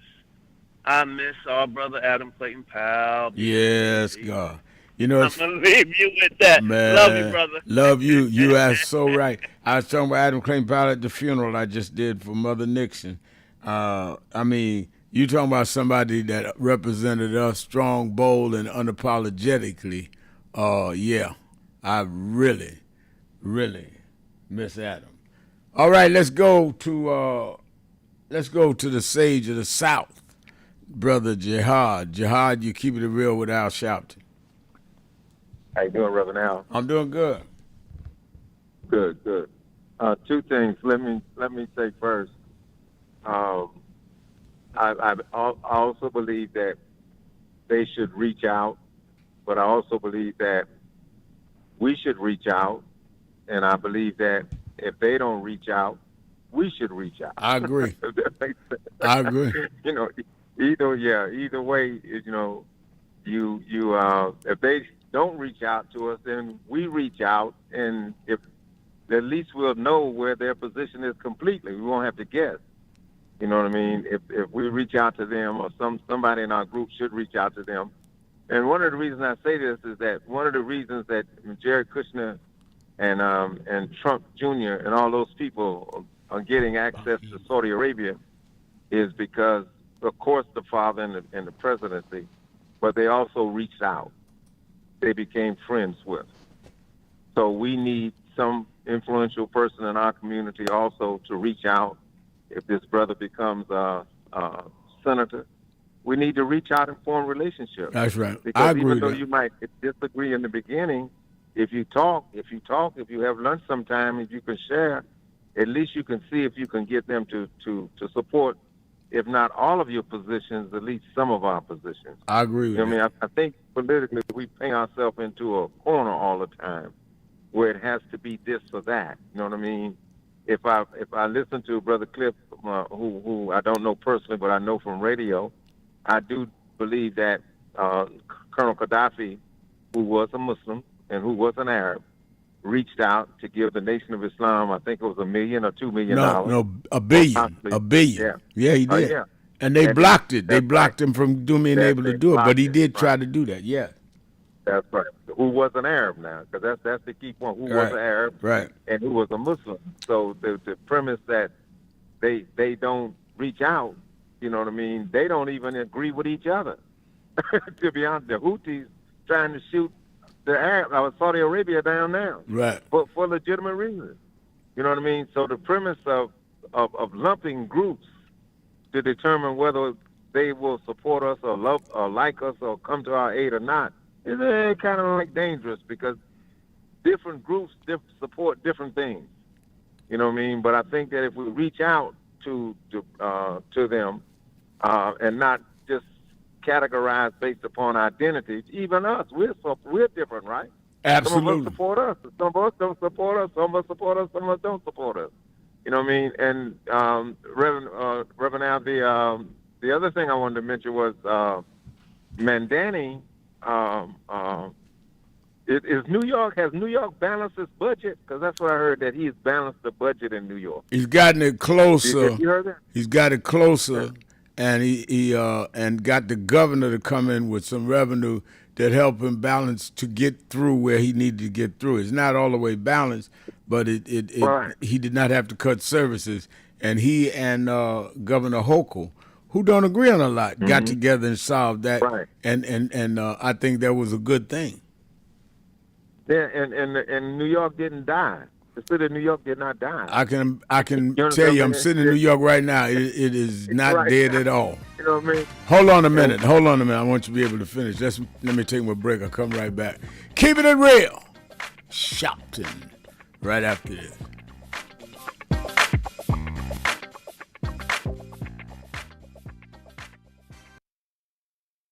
So we are fighting. That's why I said to deal with this DEI situation, you must be disciplined and do studying, because unless you do structural change, we'll keep coming right back to this over and over again. I spoke Wednesday night at Yale University, and I told them students, some of those brightest students in the country, Yale, Harvard, I spoke at Yale, and told them there is a structural problem, which is why Trump and Vance and President Elon Musk, they can come in and put us backward because the structure was never corrected. They walk in the door and say NDI, because structurally they can make that stand. We've got to break the corporate world from doing it and then straighten out the structure of how this country is. why we ought to be sending people to Congress is not sending them to Congress because they had the robocalls call your house, but they're committed to the structural change of this country. What Trump is successful on is playing on a weak structure, so he can make it go either way. It should not be so unclear that you can play the game either set away. It must be firm that you got to repair the damage done to the children of the slave and straighten out the structure that we are not 3/5 human. We are full human beings that built this country and never got paid. That's what reparations is.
Robert Culp used to do a show with Bill Cosby, I Spy, and he did a documentary on breadbasket, Robert Culp.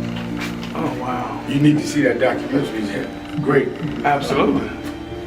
I lived this. I didn't read this. I lived it. I was there. You're true to this. I'm true to this. Not new to this. I ain't new to this. Walter Paltrow, he was, Jack O'Dell was one of the guys that Kennedy warned Dr. King about. He said he was a communist. Okay, wow.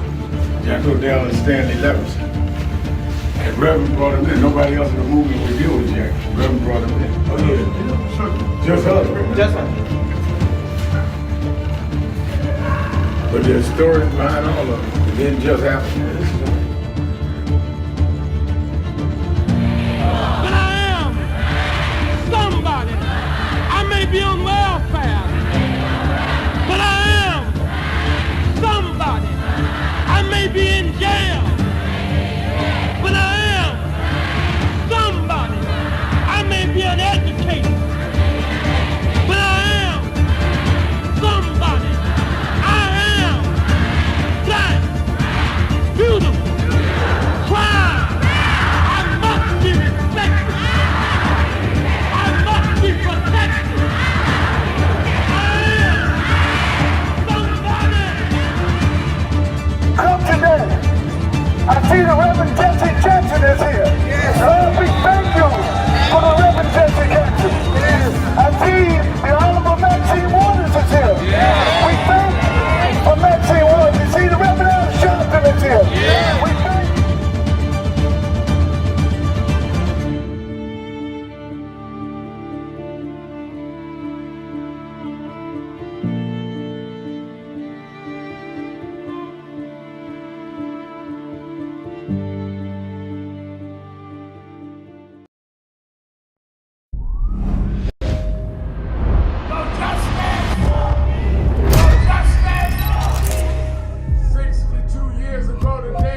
dream is not dead.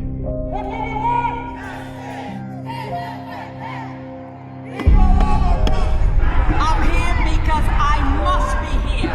Democracy is not there for the pig, and you have to fight for democracy. That's what it is. What Trump will erase, we will replace. Is the dreamers in many cases have reversed and tried to turn it into a nightmare. We come to Wall Street rather than Washington this year to let them know you can try to turn back the clock, but you can't turn back time. We gonna keep the dream alive on Wall Street. Keeping it real. I'm your host, Reverend Al Sharpton, and we're back 1-877-532-5797. And don't forget to watch Politics Nation with Al Sharpton live at 5 p.m. Eastern Time, both Saturday and Sunday on MS Now. And I'm already working on guests as we see the results of what happened in Michigan in the primaries and in Missouri, what happened. And I'm going to have some of the winners on and certainly some of those in office on now. How do we deal with the general election? I'm going to have some that are helping to organize the March on Washington across all lines, all races and religions, to deal with voting rights, to deal with the DEI, diversity, equity, and inclusion, and to deal with health care not being extended. Those are the three central parts of the march. And we've got people from all over everywhere signing up. You can sign up now and say, I want to come to the march. Where's the bus near me? Or I want to organize a bus, and we will help you do that. Or you can, of course, say, I'm going to Washington. Where do we go when we arrive? All of that, we will, if you put it in at nationalactionnetwork.net, we will answer you within 24 to 48 hours, probably now 24. We have extra staff. Get on this because we have about 3 weeks and we want this to be a huge national voice. Also, don't forget the Saturday Action Rally. You that are in the tri-state area, New Jersey, Connecticut, New York, meet me at the House of Justice this Saturday at 9 a.m. to 11 a.m. I recommend getting there at 8 so you are downstairs in the main hall or you end up on the balcony or in the overflow room. And be there. I'll be there this Saturday. Lady stopped me in Harlem coming out of the funeral today. Said, Reverend Al, I heard you had surgery. You out? I said, I've been out. I was at the rally Saturday. I've been on radio show. I only left one day. She said, oh, I didn't know that. I thought with surgery you'd be out for a while. I said, no, ma'am, I'm here. Meet me at the rally Saturday. She smiled. I don't know if she's coming. She should.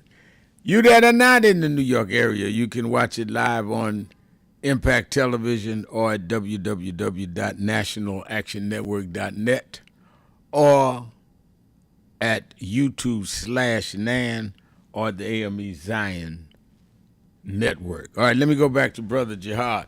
Brother Jihad, you were talking about there needs to be some reaching out. And one of the reasons I wanted to hold you over, because I thought that what you made was a profound point. And ironically, it's a point that I made to a leading member of Congress Friday. They called me and they said, we can't get so-and-so to do so-and-so. And I said, did you call them? Did you reach out? You know people that know them. No, I'm the senior member of the House. I said, and if you want to stay the senior member of the House, you need to reach out to people. I mean, we got to get out of all of this ego thing. We are in absolute trouble. And if I got an issue, I reach out to people. For the March on Washington, I done called the head of all the national organizations. All they can say is I'm not with it. All of them have said I'm with you. But you can't get mad at folks that you didn't reach out to because you running on ego and they're running on maybe another agenda. Let's sit down and work it out. That's right. And at least find out. You'll know. Then you won't have to guess how to respond to them or whether to organize against them or not. But, we used to do that when we used to just, hey, man, you know what's the name? Yeah. Hey, man, could you hook me up with him? Could you can you share this with him? Right. And then can I sit down with him? I mean, this is just common sense. This is basic stuff. You know what I mean, that we do, unless, like you just said, we're operating off of ego. Right. You know what I mean? There should be, can I go back to Mandani for 1 second? Please. I want to prove something with Mandani. You know what I mean? Mandani put these grocery stores in the cities, right, in New York, or was going to put them in. I think a few of them are supposed to open up. And to my knowledge, they're in food deserts. Right. Areas. Right. So they're in an area where there's no restaurant, or they're not restaurant, but grocery stores, or they're in grocery stores where they're charging our people over prices for basic stuff, potato chips, sodas, everything. You know what I'm talking about? Right. So who would argue with that? What would be the issue with Mandani putting a grocery store in a desert area, and then we know for a fact that in all of these inner city stores, gas stations and everything, we pay a higher price, that is the people in the community, than the people in the suburbs. That's correct. And the people in the suburbs got more money than we got. That's but correct. Everything is cheaper for them. You know what I mean? So now the last thing is he said something about bus riding and et cetera, or getting around, being able to get through transportation. Now, here's the caveat. Mandani might not say nothing about reparations. So now we got 3 benefits out of Mandani, but he don't say nothing about reparations. So what do? Dog him out? No, we elect somebody that ain't gonna say nothing about nothing. I mean, again, if you're grown, is what is the alternative? Yeah. And right. I think a lot of us, a lot of us are just that immature, I guess. But some of these people, I think, are high at hand, because you can't be that stupid. Yeah. So you can't be that stupid. So and so didn't say what you wanted said about reparations and the way you want it, because there's different forms of reparation. So therefore, you're gonna let Trump be the president, who don't even want you to have diversity, equity, and inclusion. I mean, come on, let's make it make sense. Make it make sense. And they talking they splitting up reparations, and we ain't even got it yet. No. So how we gonna? It doesn't even make sense. That reparations to me is being used, and I have to say promoted by Republicans to keep this division going, because reparation is not a issue that can be mandated by one person. You know what I'm saying? It has to go through process. It has to be legislated. It has to be. There's too many armed hands that have to be in it. You know what I mean? For it to automatically happen. But they keep bringing it up like it's something that somebody could say, I'm going to give y'all reparation tomorrow. And you know what I mean? And that's why I call you the sage of the South, because you're absolutely right. Yes, sir. They cite where they gave the Japanese reparation. Who is they? They had to go through the whole Congress and all. Roosevelt didn't just wake up one morning and get him reparations. What are you talking about? Right. So I mean, you say I'm not going to vote until I get a check. So you expect the folk that you don't vote for to give you a check? I mean, make it make sense. Do you hear yourself talking? Yeah. No, they don't listen to what they're saying, Reverend. You know, we used to have people in the group that'll say some outrageous stuff. You know what I mean? Let's go blow that building up. Yeah. You know what I mean? Look at brother, that ain't what we discussing. We're discussing how to do for sales. Mm-hmm. You know what I mean? Well, we need to go do this. You know, then you take a look at them and you're examining who were they? Right. Who were they? Yeah, they may be a plant. You know what I mean? Yeah, and what was their agenda to keep us off the path? Yeah. You know what I mean? To do what we got to do and to set us up for the... I grew up in that era where some of the brothers, I ain't with that nonviolence. We need to blow up Brooklyn Bridge. Yeah. And what that going to do for us? Nothing. You won't be able to get across. You won't get across East River. That's what it'll do, folk. Our people that need to go to work won't be able to go to work. I mean, I don't understand what that will do. You can't make demands, because if you make demands and blow up the bridge, they'll know who made the demands and blew up the bridge. You'll be in jail the rest of your life. So what is this? That's right. And the next time we see them, we in court looking at them testifying for the prosecution. Right. Exactly This, right. we got to be careful with this, man. This is real serious. It takes a strategic mind, a thinking mind, an intelligent plan to deal with this particular situation that we're dealing with. And those who just want to operate off emotion and excitement, we need to shut them down, to be honest with you. Thanks a lot, Rev. All right, thank you for your call. James Thomas is saying on our message board, I agree, it's like Michael Moore keep talking about Biden and Harris lost the election and saying that Saeed won because of the establishment which is pure crap. Well, first of all, let's not get ahead of ourselves. And I respect and so far like what I see in Saeed, but I want him to become more specific on our community. But Biden and Harris lost a general election, not a primary. Saeed has not won a general election yet. So let's not mix apples and oranges. Let's go to Disco Brian in Philadelphia, WURD. Disco Brian. Hey, Rev. Thank you for taking my call. Listen, I don't know. I was going to get into something, but I want to switch here, Rev. I saw a grainy black and white clip of British philosopher Bertrand Russell. Have you ever heard of him? Absolutely. Rev? When I was in high school, we used to read his memoirs. He's a very well-established philosopher, mathematician from Britain, Great Britain.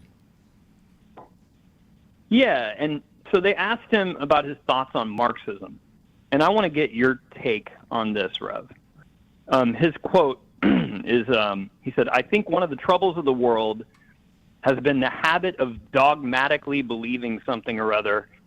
He said, "The rational man will not be too sure that he's right. We ought to always entertain our opinions with some measure of doubt." And he said, "I shouldn't wish people dogmatically to believe any philosophy, not even mine." He said, and here's the part, Rev, that I'm wondering about where you stand and how you see your ministry, and I would even say your philosophy, as it, either collides with or agrees with this. He says, if a philosophy is to bring happiness, it should be inspired by kindly feeling. And he says, Marx is not inspired by kindly feeling. Marx pretended that he wanted the happiness of the proletariat, but what he really wanted was the unhappiness of the bourgeois. And it was because of that negative element, he says, because of that hate element, that his philosophy produced disaster. He says, a philosophy which is to do good must be one inspired by kindly feeling and not unkindly feeling. So I'm wondering, Rev, do you think it matters that your fight for justice, aligned with your faith, comes from a place of kindly or unkindly feeling? Hold 1 minute. We're taking a break and we'll be right back. And I'll come right back to you. Keeping it real. Shopton. Be right back. Breaking news. The issues. Live with Reverend Al Sharpton. Take the time to share this broadcast right now. Tell your friends it's time to keep it real with Reverend Al. Comment your questions now in the chat or call Reverend Al Sharpton directly on air at 877-532-5797. Now stay tuned for Reverend Al.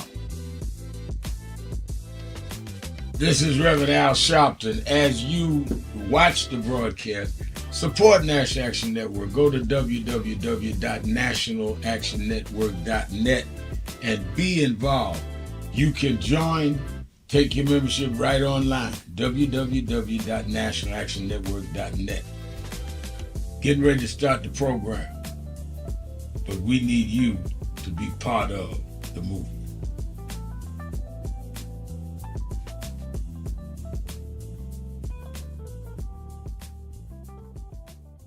And I think that is extremely important about the funding. But I also want to add how they're changing what can be taught. You have states outright saying you can't teach Black history and you can't teach certain other histories and the curriculum. You have this administration that is literally taking out exhibits from the Smithsonian. So we have not only an education problem in terms of resources, we have an education problem in terms of curriculum and what people are being taught. So I have one grandchild, 6-year-old. When he gets to high school, it may be just against the law for him to learn about certain parts of American history, which includes blacks. We don't want to talk about slavery. We want to talk about the good side of America. Well, what does that mean? That's not history. Everything was not good.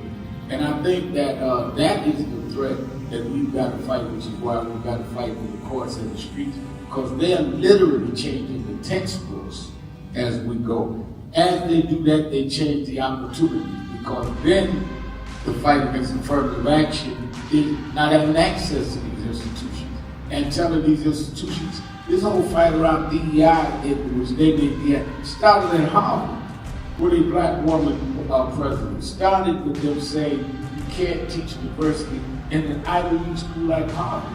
It didn't start in Little Rock at the high school. This fight, this time, was Harvard. And they went from there on. And I think that we've got to have the same resistance. If they could fight in the 50s, at ACP, we would put together and deal with the question from Little Rock in terms of desegregation. Then we that are far more educated, far more economically secure personally, have no excuse in the age of what they did in Harvard not to be standing up back in this.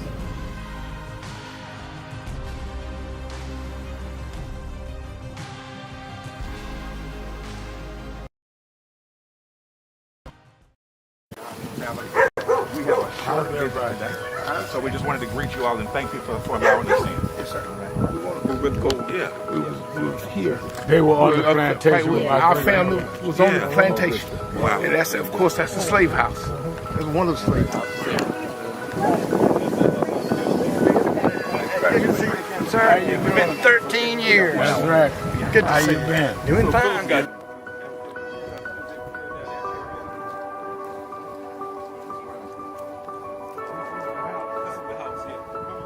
Right, last time. And we, Alexander Shaw.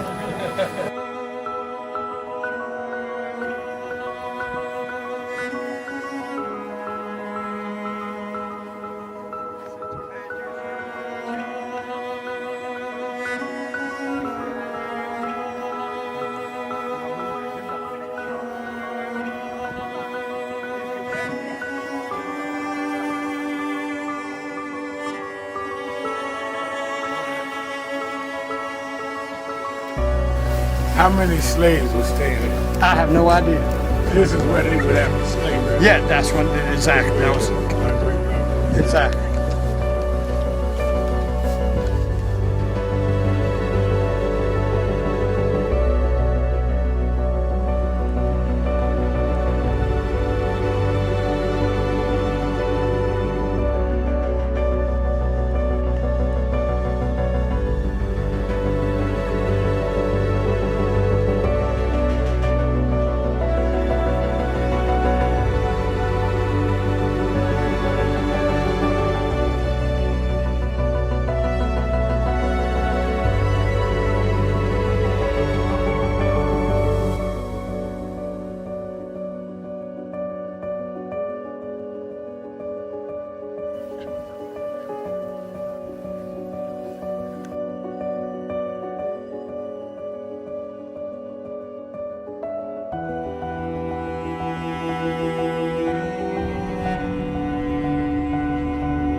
The two people that most influenced my life were from South Carolina, James and Jesse.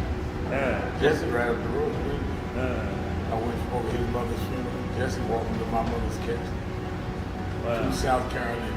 That's the balance of my life, James. Yeah. Civil rights, shoulders. But also where your people from too. Literally. Yeah, right. And when I knew Jesse was from James, I started president. Yeah. And James had died before I knew about it in South Carolina. Oh, really? Yeah, James died December 25th. He died Christmas Day, '06. And they came to do the story for February of '07. They came to me in January. His daughter swear that was his daddy and helping push the information out. Wow. And I called Jesse and told me, you know that my great-grandfather was a slave about 45, because Greenville right up to I-20. He said, I told you we was connected. That's why you gotta listen to me. But now.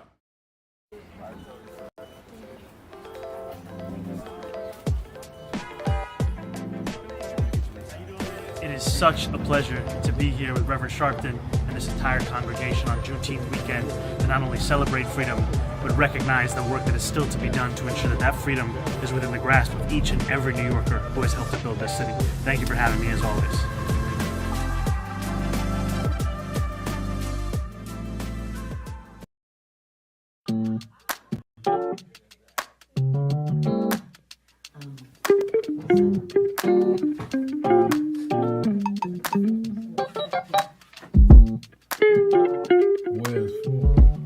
I see I'm in today's New York Times word puzzle,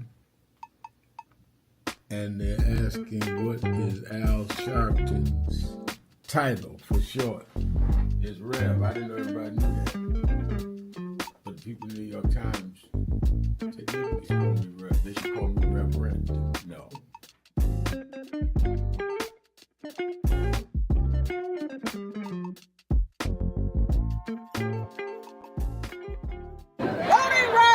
Voting rights.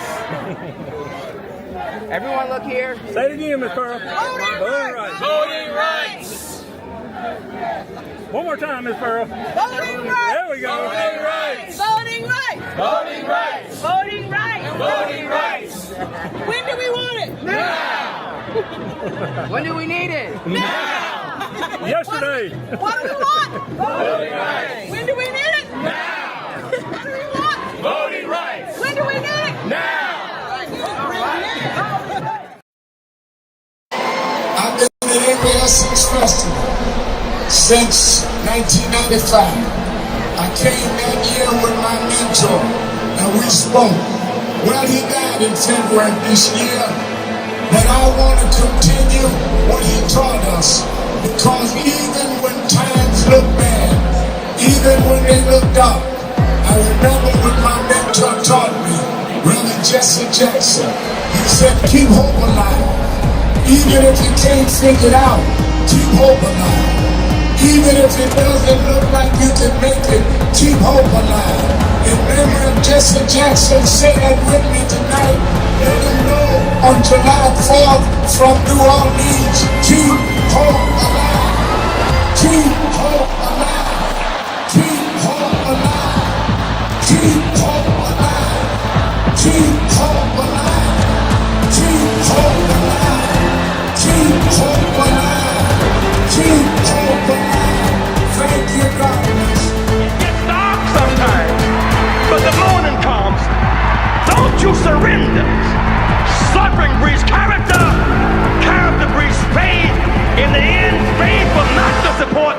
You must not surrender. You may or may not get there, but just know that you're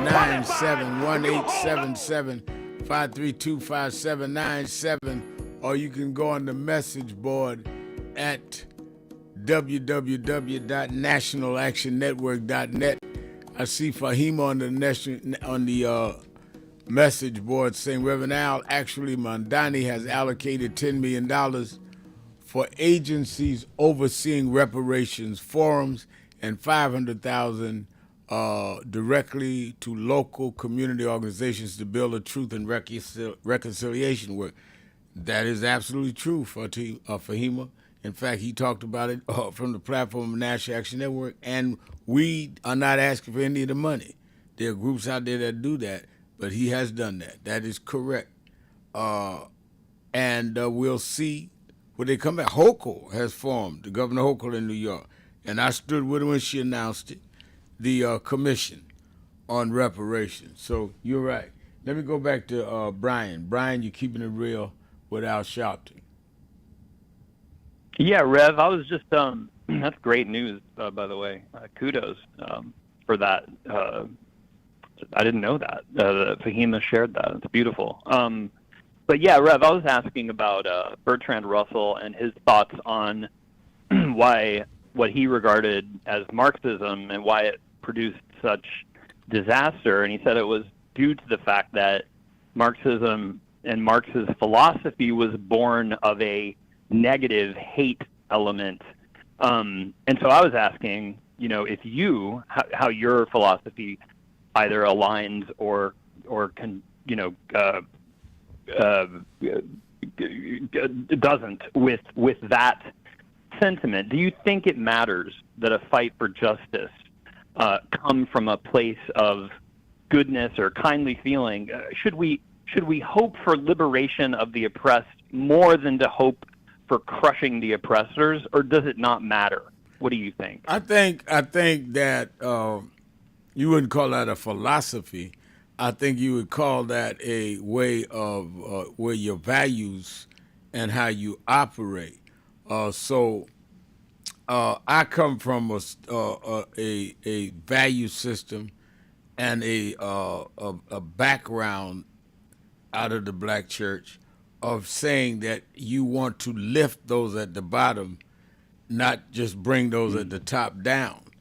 And I think what Bertrand Russell was saying is the difference between the two is why Marx is attacked a lot, and others are not, that may also want to see the quote lumpen proletariat, as you said, raised up, but they don't want to see them raised up without saying they have despising or hate, or they're more committed to toppling the oligarchs and people at the top.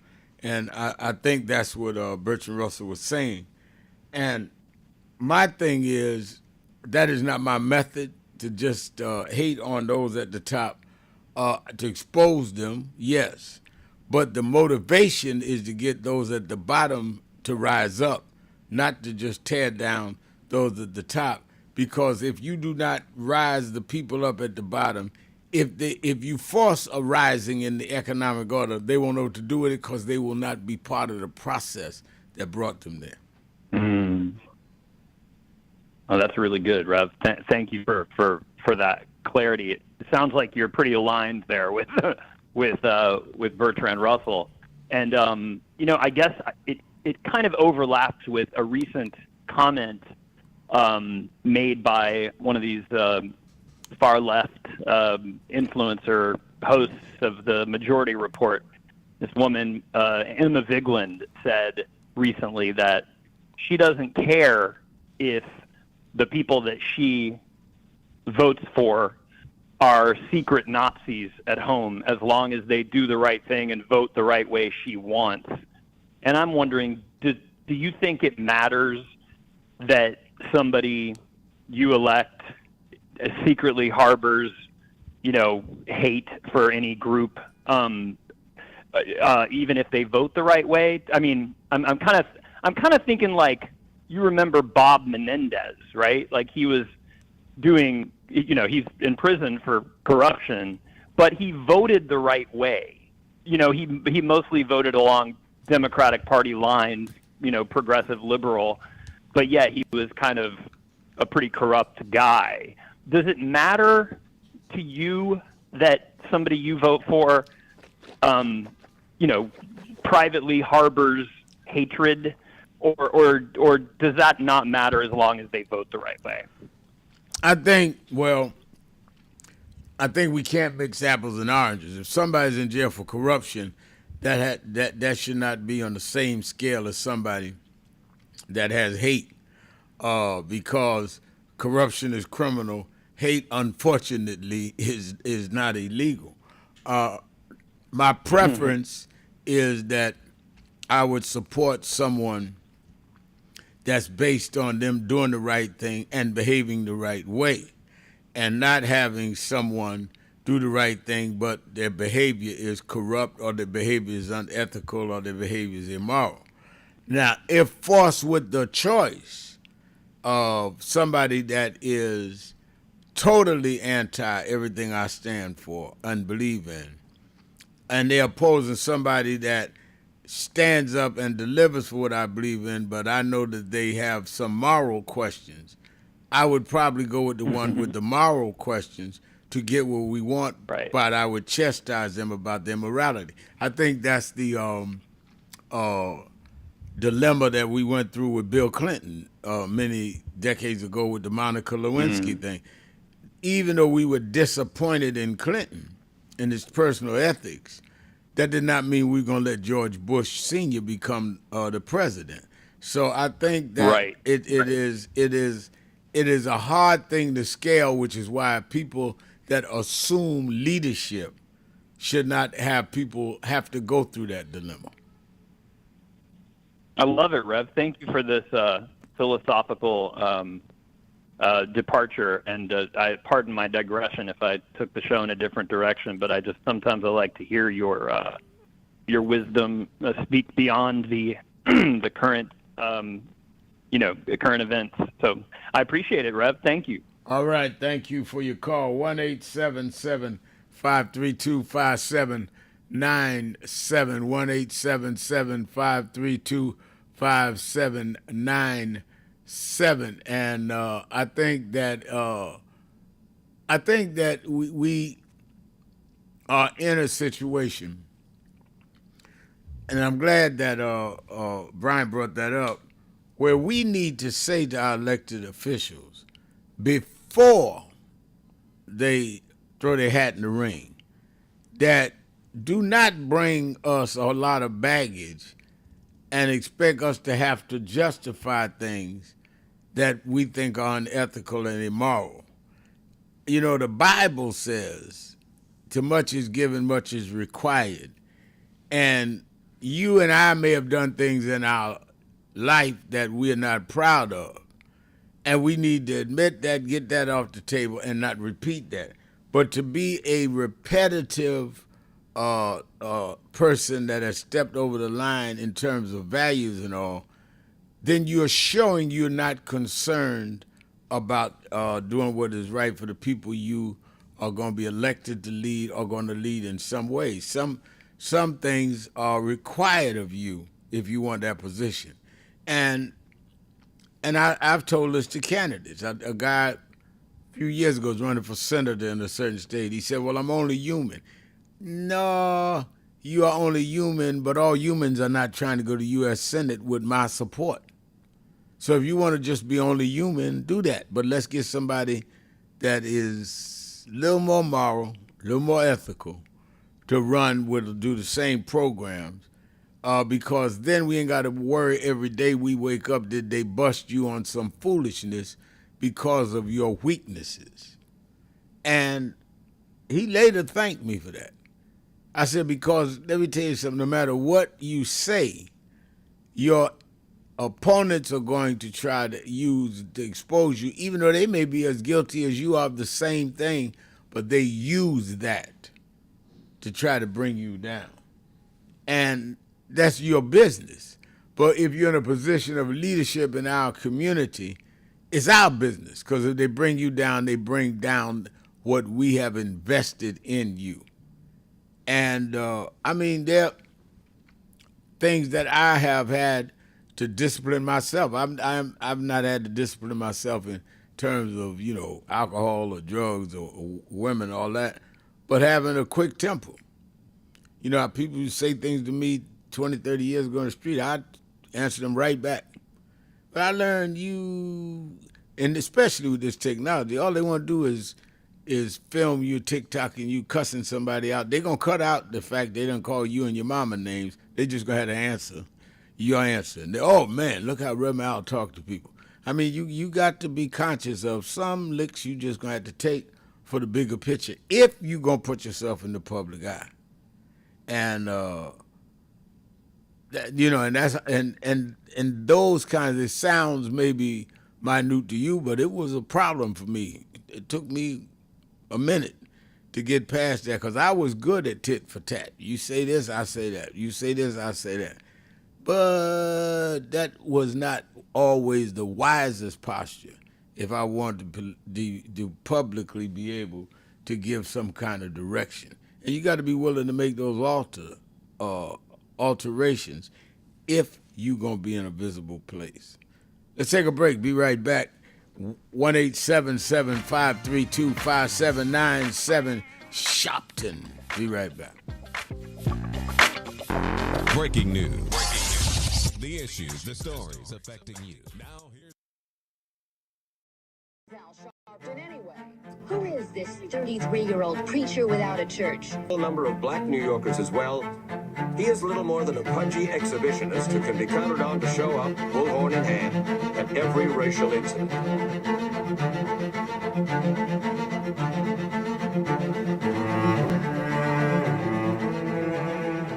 I often quote Mark Twain saying, "The two most important moments in life is the moment you are born and the moment you find out why you were born."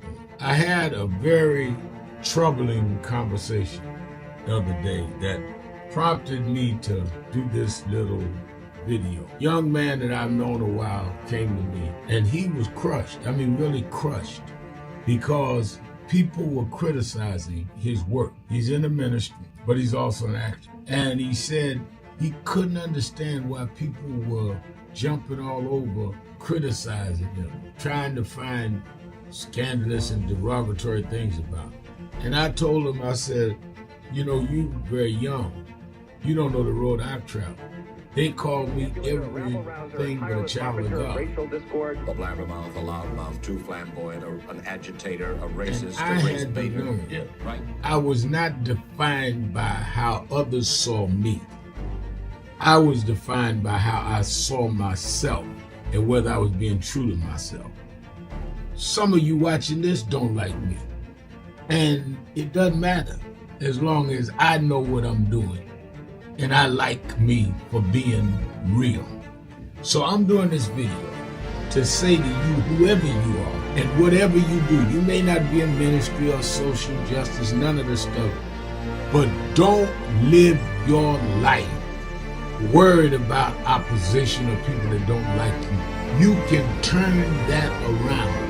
Use me as an example. The same people that call me a scam artist, a con artist, a sellout, or racial hustler and all, I kept going. And the people I respected started respecting and publicly embracing my work. When Coretta Scott King, the widow of Dr. Martin Luther King Jr., had this to say about Al Sharpton. A leader who has protested injustice with a passionate, unrelenting commitment to nonviolent action in the spirit and tradition of Martin Luther King Jr. And I am talking about your leader, our leader, the Reverend Al Sharpton. The other thing that hasn't changed is the National Action Network's commitment to fight injustice and inequality here in New York City and across America. And that's not only a testament to Reverend Sharpton, it's a testament to all of you who are here tonight. First and foremost, to Reverend Sharpton. I saw him when he first came on the scene, and I have marveled at his tenacity, at the development of his intellect, and his devotion to our movement, and much he has contributed to the world we are experiencing. I am honored, and I must say that when I had my debate with Dr. King on the issue of the church and religion, he didn't warn me that after his departure, his space would be filled by another preacher, and that preacher would be Al Sharpton. All you want in life is people that matter to you to say you did all right. And more important, that you can look in the mirror and say you did all right. Thank you, Rev. Thanks for that introduction. Look, we've known each other for a long time. I'm grateful not only for your leadership and partnership, but quite frankly, more importantly, for your friendship. And thanks to all of you, members of our nation's most important civil rights organization. You have been, over all of your years, such an extraordinary leader. You are a voice of truth, a voice of conscience, a voice of practicality around what we must address and what we can do. And I thank you so much for your friendship. I remember that most of the youth around Al's age, he was about 12, wanted to be like Connie Hawkins, a great basketball player, legend, or Earl the Pearl, or Clyde Frazier. Al wanted to be like Adam Powell, a powerful preacher with a social justice gospel. He was very close to, at that time, to Reverend William Augustus Jones, powerful preacher and social justice advocate, and Reverend Gardner Taylor State right down the street, and Bishop Washington, whose church he came from, and Reverend Sandy Ray. He wanted to be like these giant preachers. He wanted them to have the edge, however, of the King's social justice dimension. He wanted to be like them, now he's one of them. Perhaps taller than most of them because of the risks he has taken and the reward God has given him with his gift. I remember so well that first escorted him to jail. He was around 13 years old with the jail fighting the ANP. He was in the lineage of our struggle. He grew up in it. We didn't just see him on TV one night. He didn't happen. He came bottom up, not top down.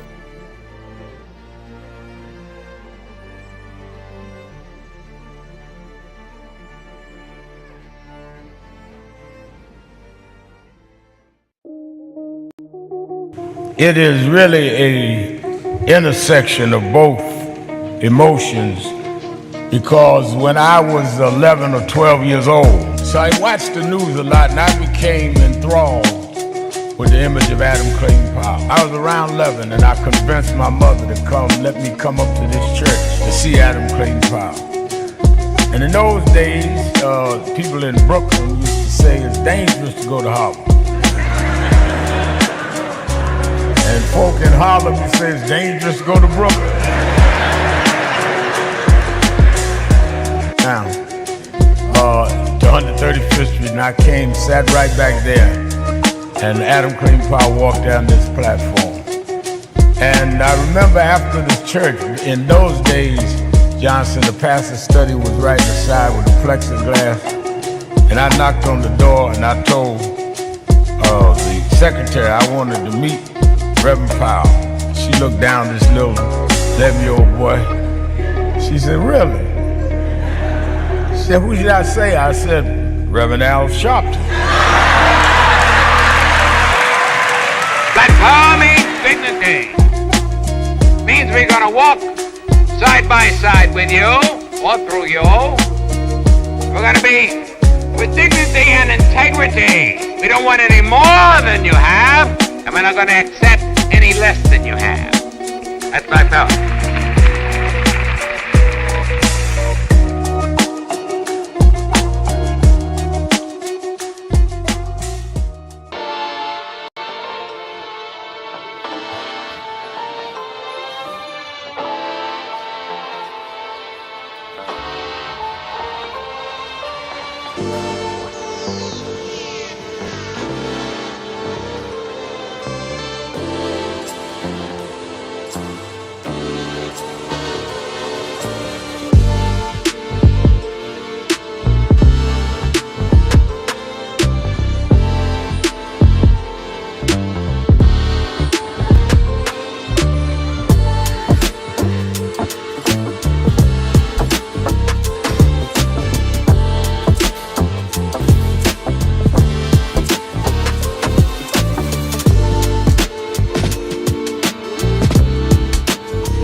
Well, thank you, President Dr. Kimball, and to all of you on the board.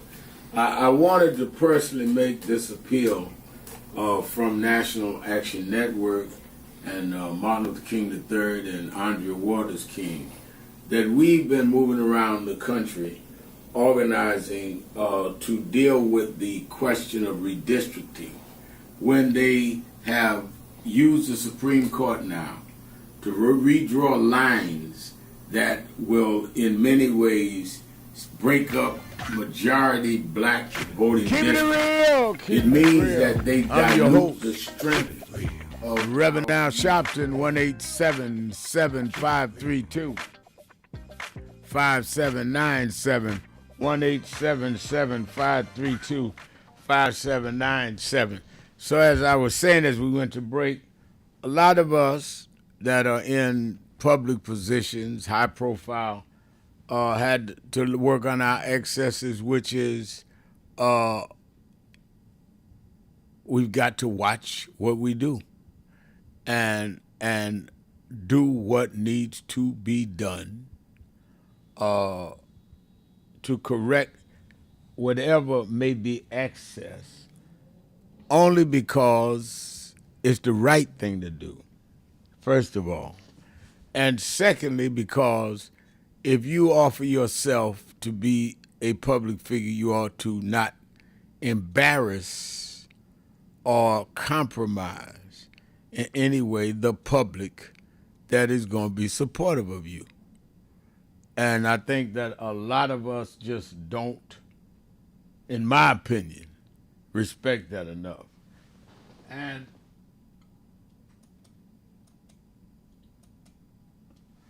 you get that right here on television and radio all the time. I have people that come on my television show, and you got to tell them, whoa, you can't talk 5 minutes when I only got 7 minutes to interview you. You can't do 5 minutes, 1 5-minute answer. That ain't me being rude. It's that I got an hour television, I got 5 or 6 guests, and I got things I want to talk about with you. Don't assume that I called you on my program to do a commercial for you. I want to talk about some issues. I want to talk about some things happening.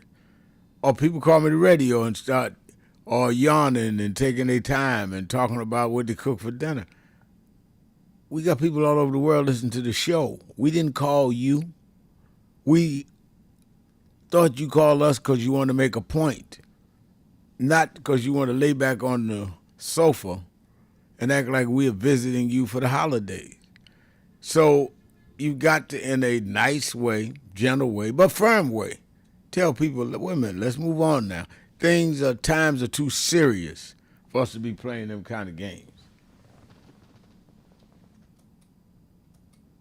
And I'm convinced people don't mean no harm. Some just don't realize what they're doing.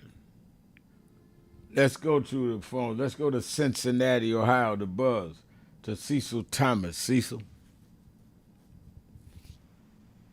Good afternoon, Reverend. Thank you for taking my call.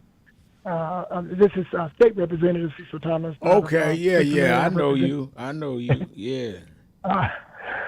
Yeah, Reverend, I watched that outcome of that race out of Michigan yesterday as a result of, and the results today.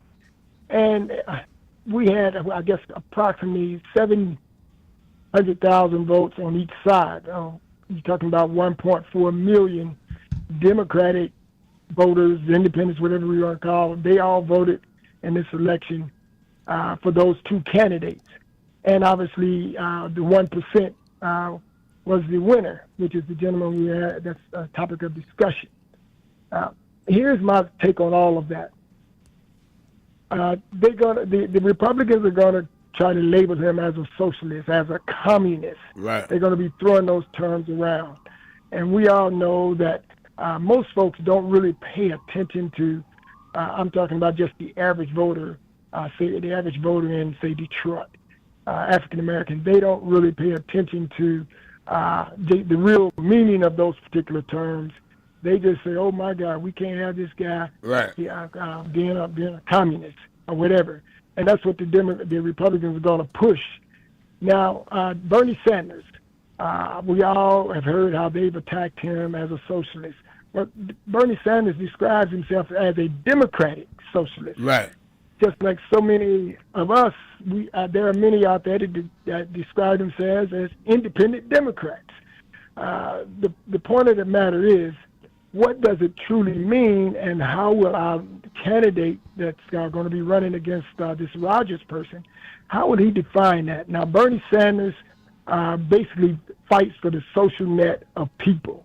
You know, the social safety net of people. That's correct. You know, universal health care and free college education, paid family Medicare, could leave, and strong labor unions, expanding Social Security, and Barack Obama pushed for the Affordable Health Care Act. He could have been defined as a socialist under some of the terms that the Republicans have put out there.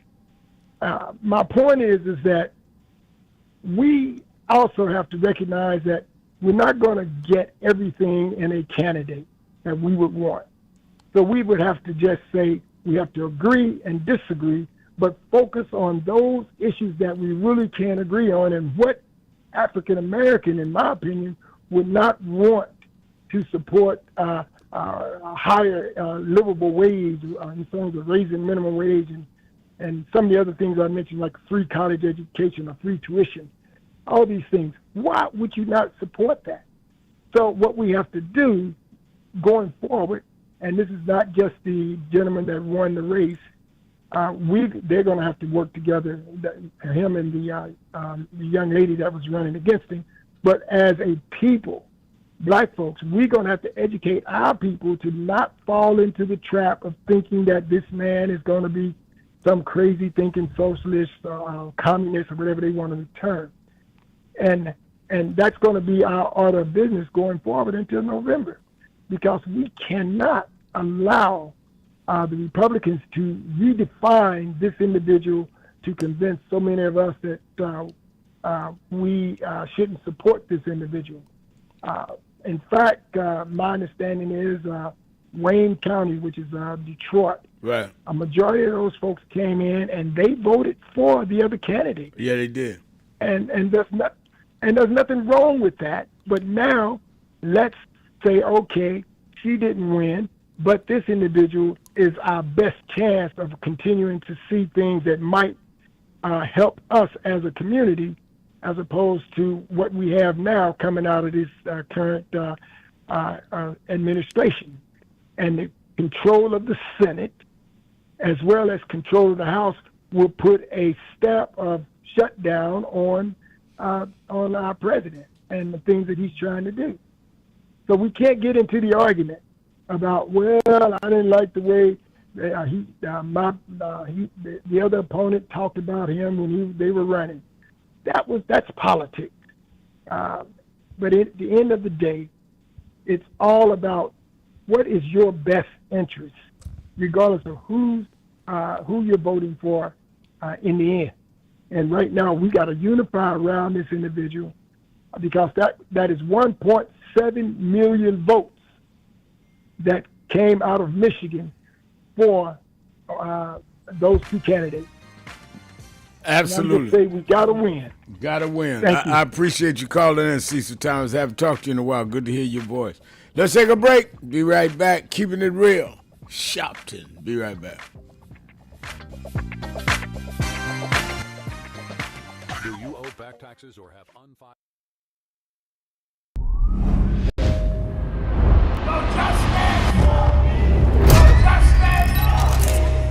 62 years ago today, Martin marched in Washington. 62 years later, the dream is not dead.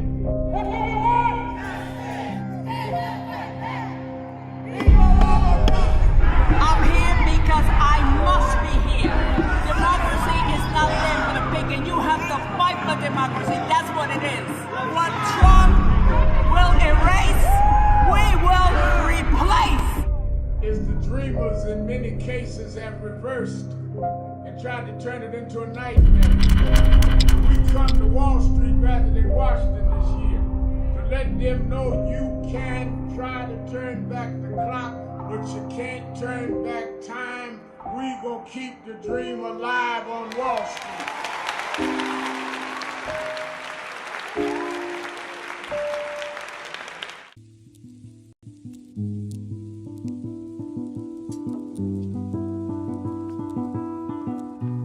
I had a thought this morning that I wanted to share with you about mentorship.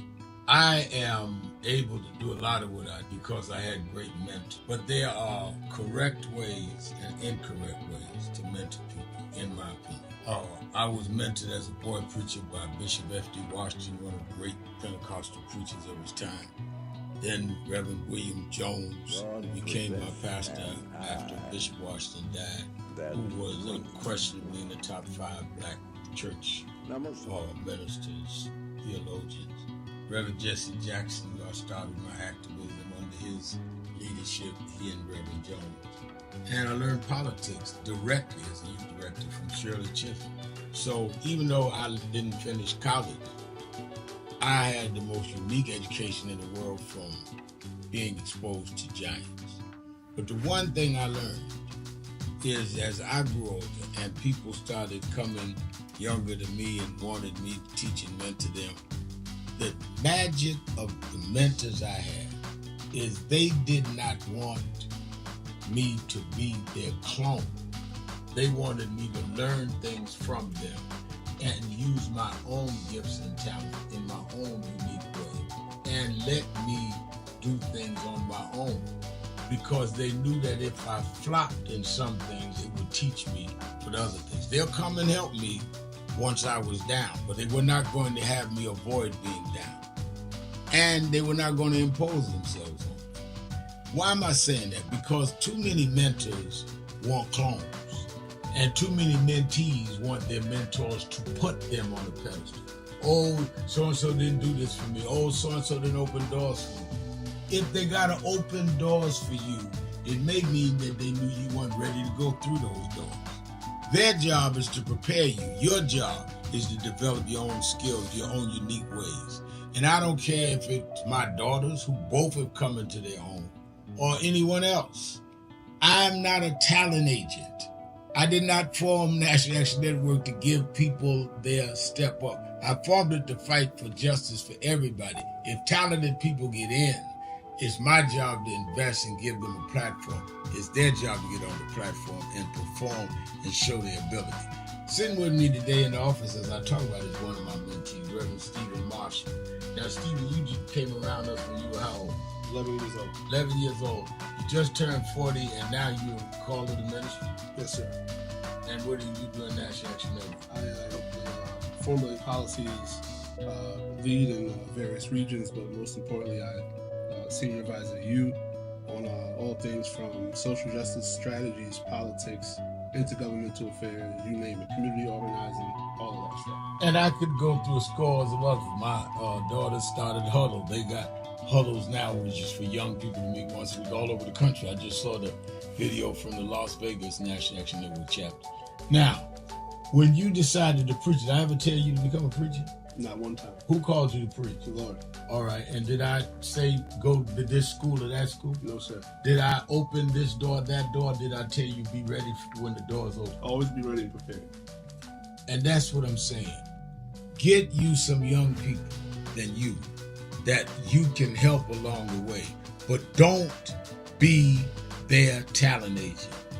Their talent must speak for themselves. And anybody that grumbles with you about so-and-so didn't do something for them, maybe it's because they didn't feel you were ready, or that they felt if they did it, you wouldn't do it on your own. But we all don't live forever. I want the next generation to speak of me, of National Action Network, and others, the way I speak of Reverend Jones and Bishop Washington and Shirley Chisholm and Reverend Jackson. But I just don't want young people to feel that somebody ought to give them the reins of leadership or give them the reins of business or whatever it is you're in. You need to learn from their journey, get the pearls of wisdom from them, but don't have them do for you, because then it means you can't do it for yourself.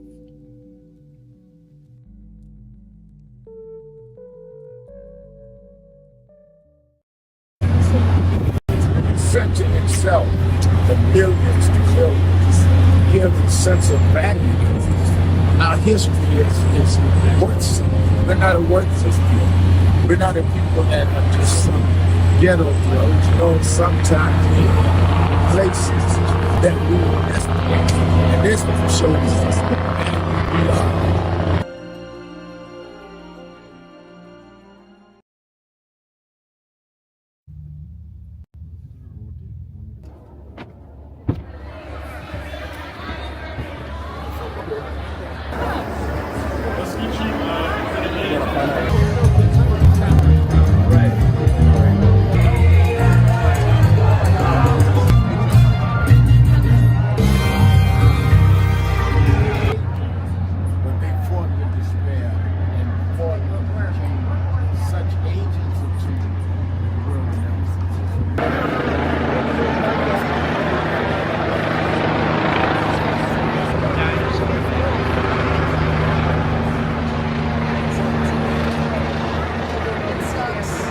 I'm surprised to see you here. Kathy Burns. Yeah, Kathy Burns. How are you? And my lovely wife, Lisa.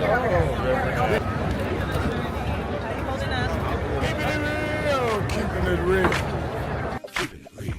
I am your host, Reverend Al Sharpton. Been on the phone with DC. I probably will announce the names tomorrow, but you really want to watch Politics Nation this weekend. Live at 5 Saturday and Sunday. Don't miss it. Live at 5 Saturday and Sunday on MS Now. And, of course, the National Action Network Saturday Action Rally. If you're in the tri-state area, come be with us. We open at 9 a.m. You can get there and get your good seat by 8. And we end at 11. I'm there every Saturday. I'm looking forward to seeing you that are not in the New York area or vicinity. You can watch it live on Impact Television or nationalactionnetwork.net or on or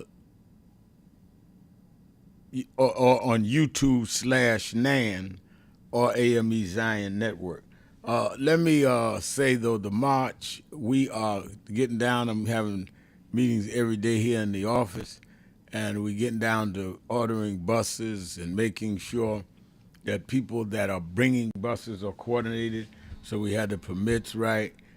People that are coming on their own, we want to give them directions where they can park.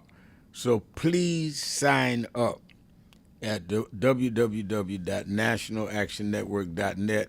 So we have a controlled, organized march. We're there to stand up for something important, imperative. It's one of those crucial marches in our lives because we have not seen the setback and the deliberate uprooting of voting rights and our ability to get jobs and repair the damage where we were shut out. That's all affirmative action was. We were the results of an affirmative action against us. So you needed affirmative action for us, and it didn't last that long to even get near equity before Trump comes in and slashes it. And we have not had a national response from all over the country of people in Washington. Peaceful but determined on these three areas.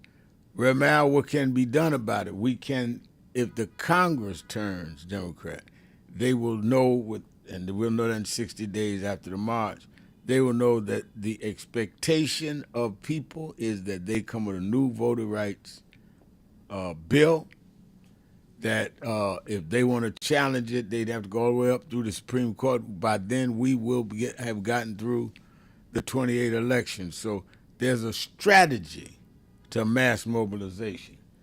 It has worked throughout our history, and it will work now. Most people that are bad-mouthing marches have never marched.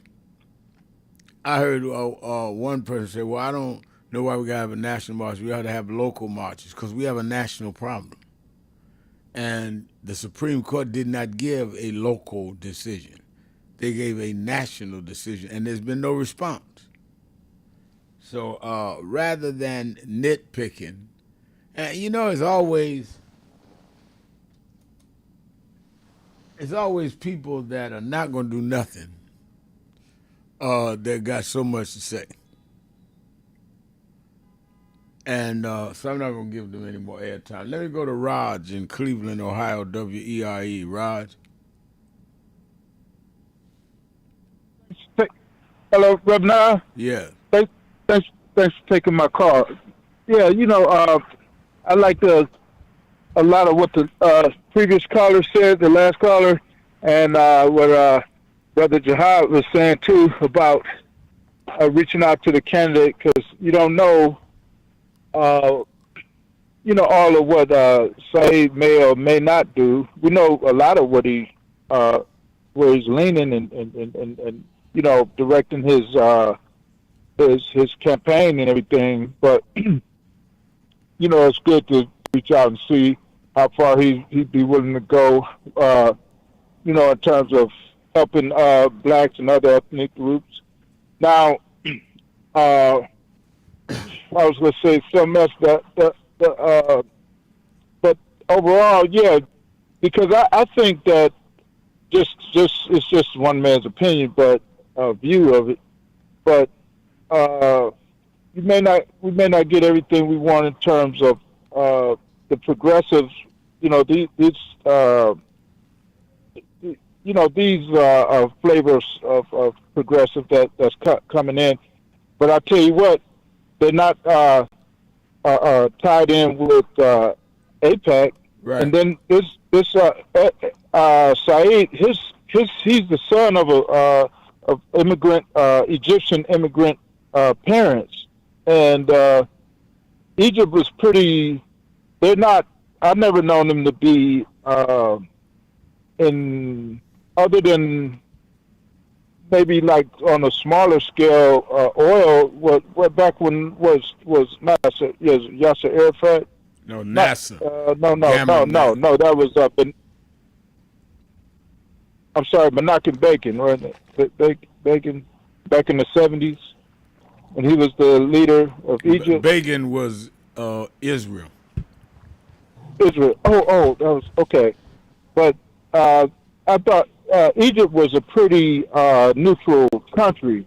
They weren't hostile to America. Not that I ever known or remember. Yeah, but they had the peoples rise up in Egypt. Like I think Brother Jihad said it right. There's not a monolith over there.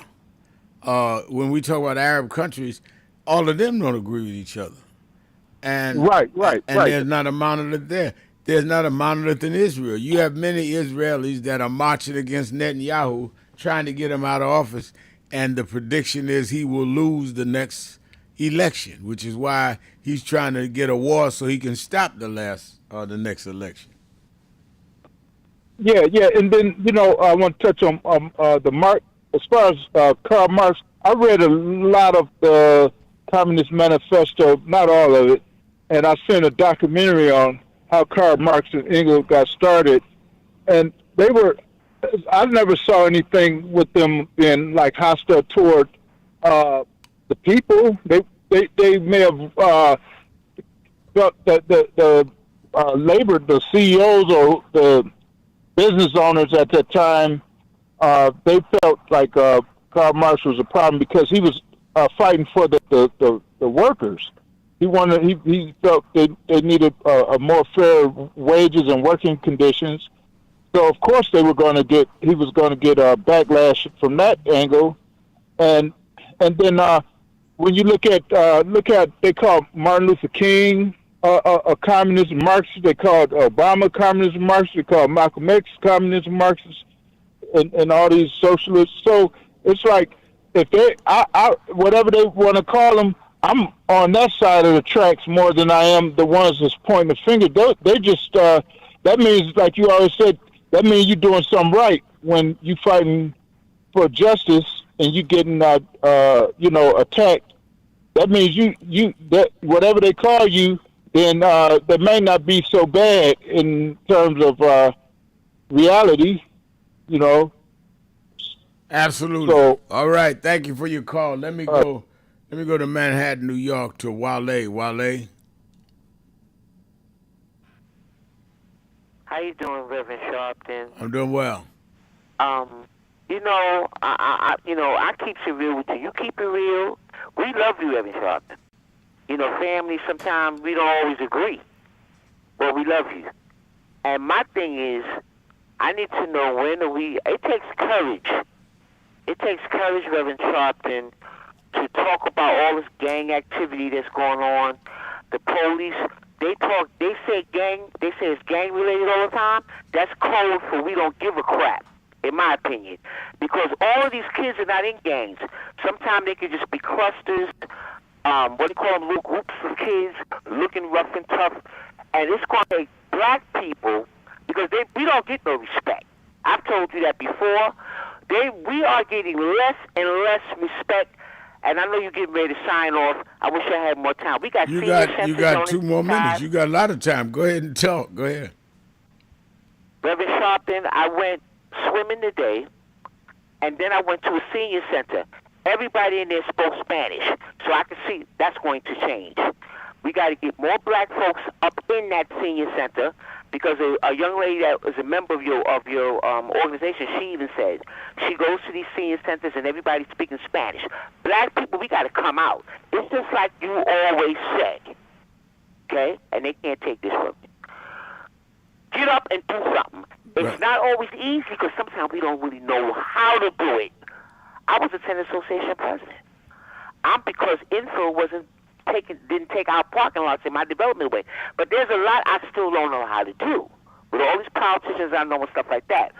So it takes courage to have a program and take a whole week to discuss how all our children are missing and how they're getting shot up and stabbed up at 15, and this kids walking around with guns at 12, and all these M80s and all this kind of garbage that's going on. It's going to take courage to talk about that, because you heard what happened with that sister. She was the driver away, as far as we know, because people are innocent until proven guilty. I got that part. She was the driver away so-and-so while her son was shooting up the people. And she was a deputy police chief. Commissioner, making $130K. Yeah, in Mount Vernon, New York. Yeah, amazing. Mount Vernon. But innocent until proven guilty. I got that part, Reverend. I got that part, because I've been lied on. So I know. They say one thing on TV, you got to wait for the facts. I got that part, even though they had video, but you still got to wait for the truth. So, in closing, we're gonna have to knuckle up and get some courage to talk about the issues with this gang business and these kids with these guns and what have you. Because if we don't do something, black people, we are not going to be here. All these neighborhoods is being gentrified with Asians. I could talk about my neighborhood. Sandy came, all the black folks, where did they go? Now you got Asians everywhere, taking over Harlem, the Harlems of our cities. You got that 125th Street Mart still sitting up there raggedy after Virginia Fields and, Dickens and all of them didn't do squat about it. It's still sitting there, Reverend Sharpton. Yeah. Years later, that is a disgrace. It's a disgrace and an eyesore. And I promise you, whenever I talk to you, whether it be at your rally and everything, I will remain respectful. I will think before I talk. And on that note, Reverend, have a good night. All right. Thank you for your call. And as always, she brings it down to the grassroots and the real deal. I really, really appreciate when she calls. Wale. All right, I hear the music. I'm sorry for those I did not get to. I will be in tomorrow, so make sure you call us 1-877-532-5797. And, of course, let me remind you, remember, whatever you do, wherever you go, however you feel, tell somebody, tell anybody, tell everybody. The Reverend Al told you personally, keep it real. Keep it real. Keep it real. Talk to you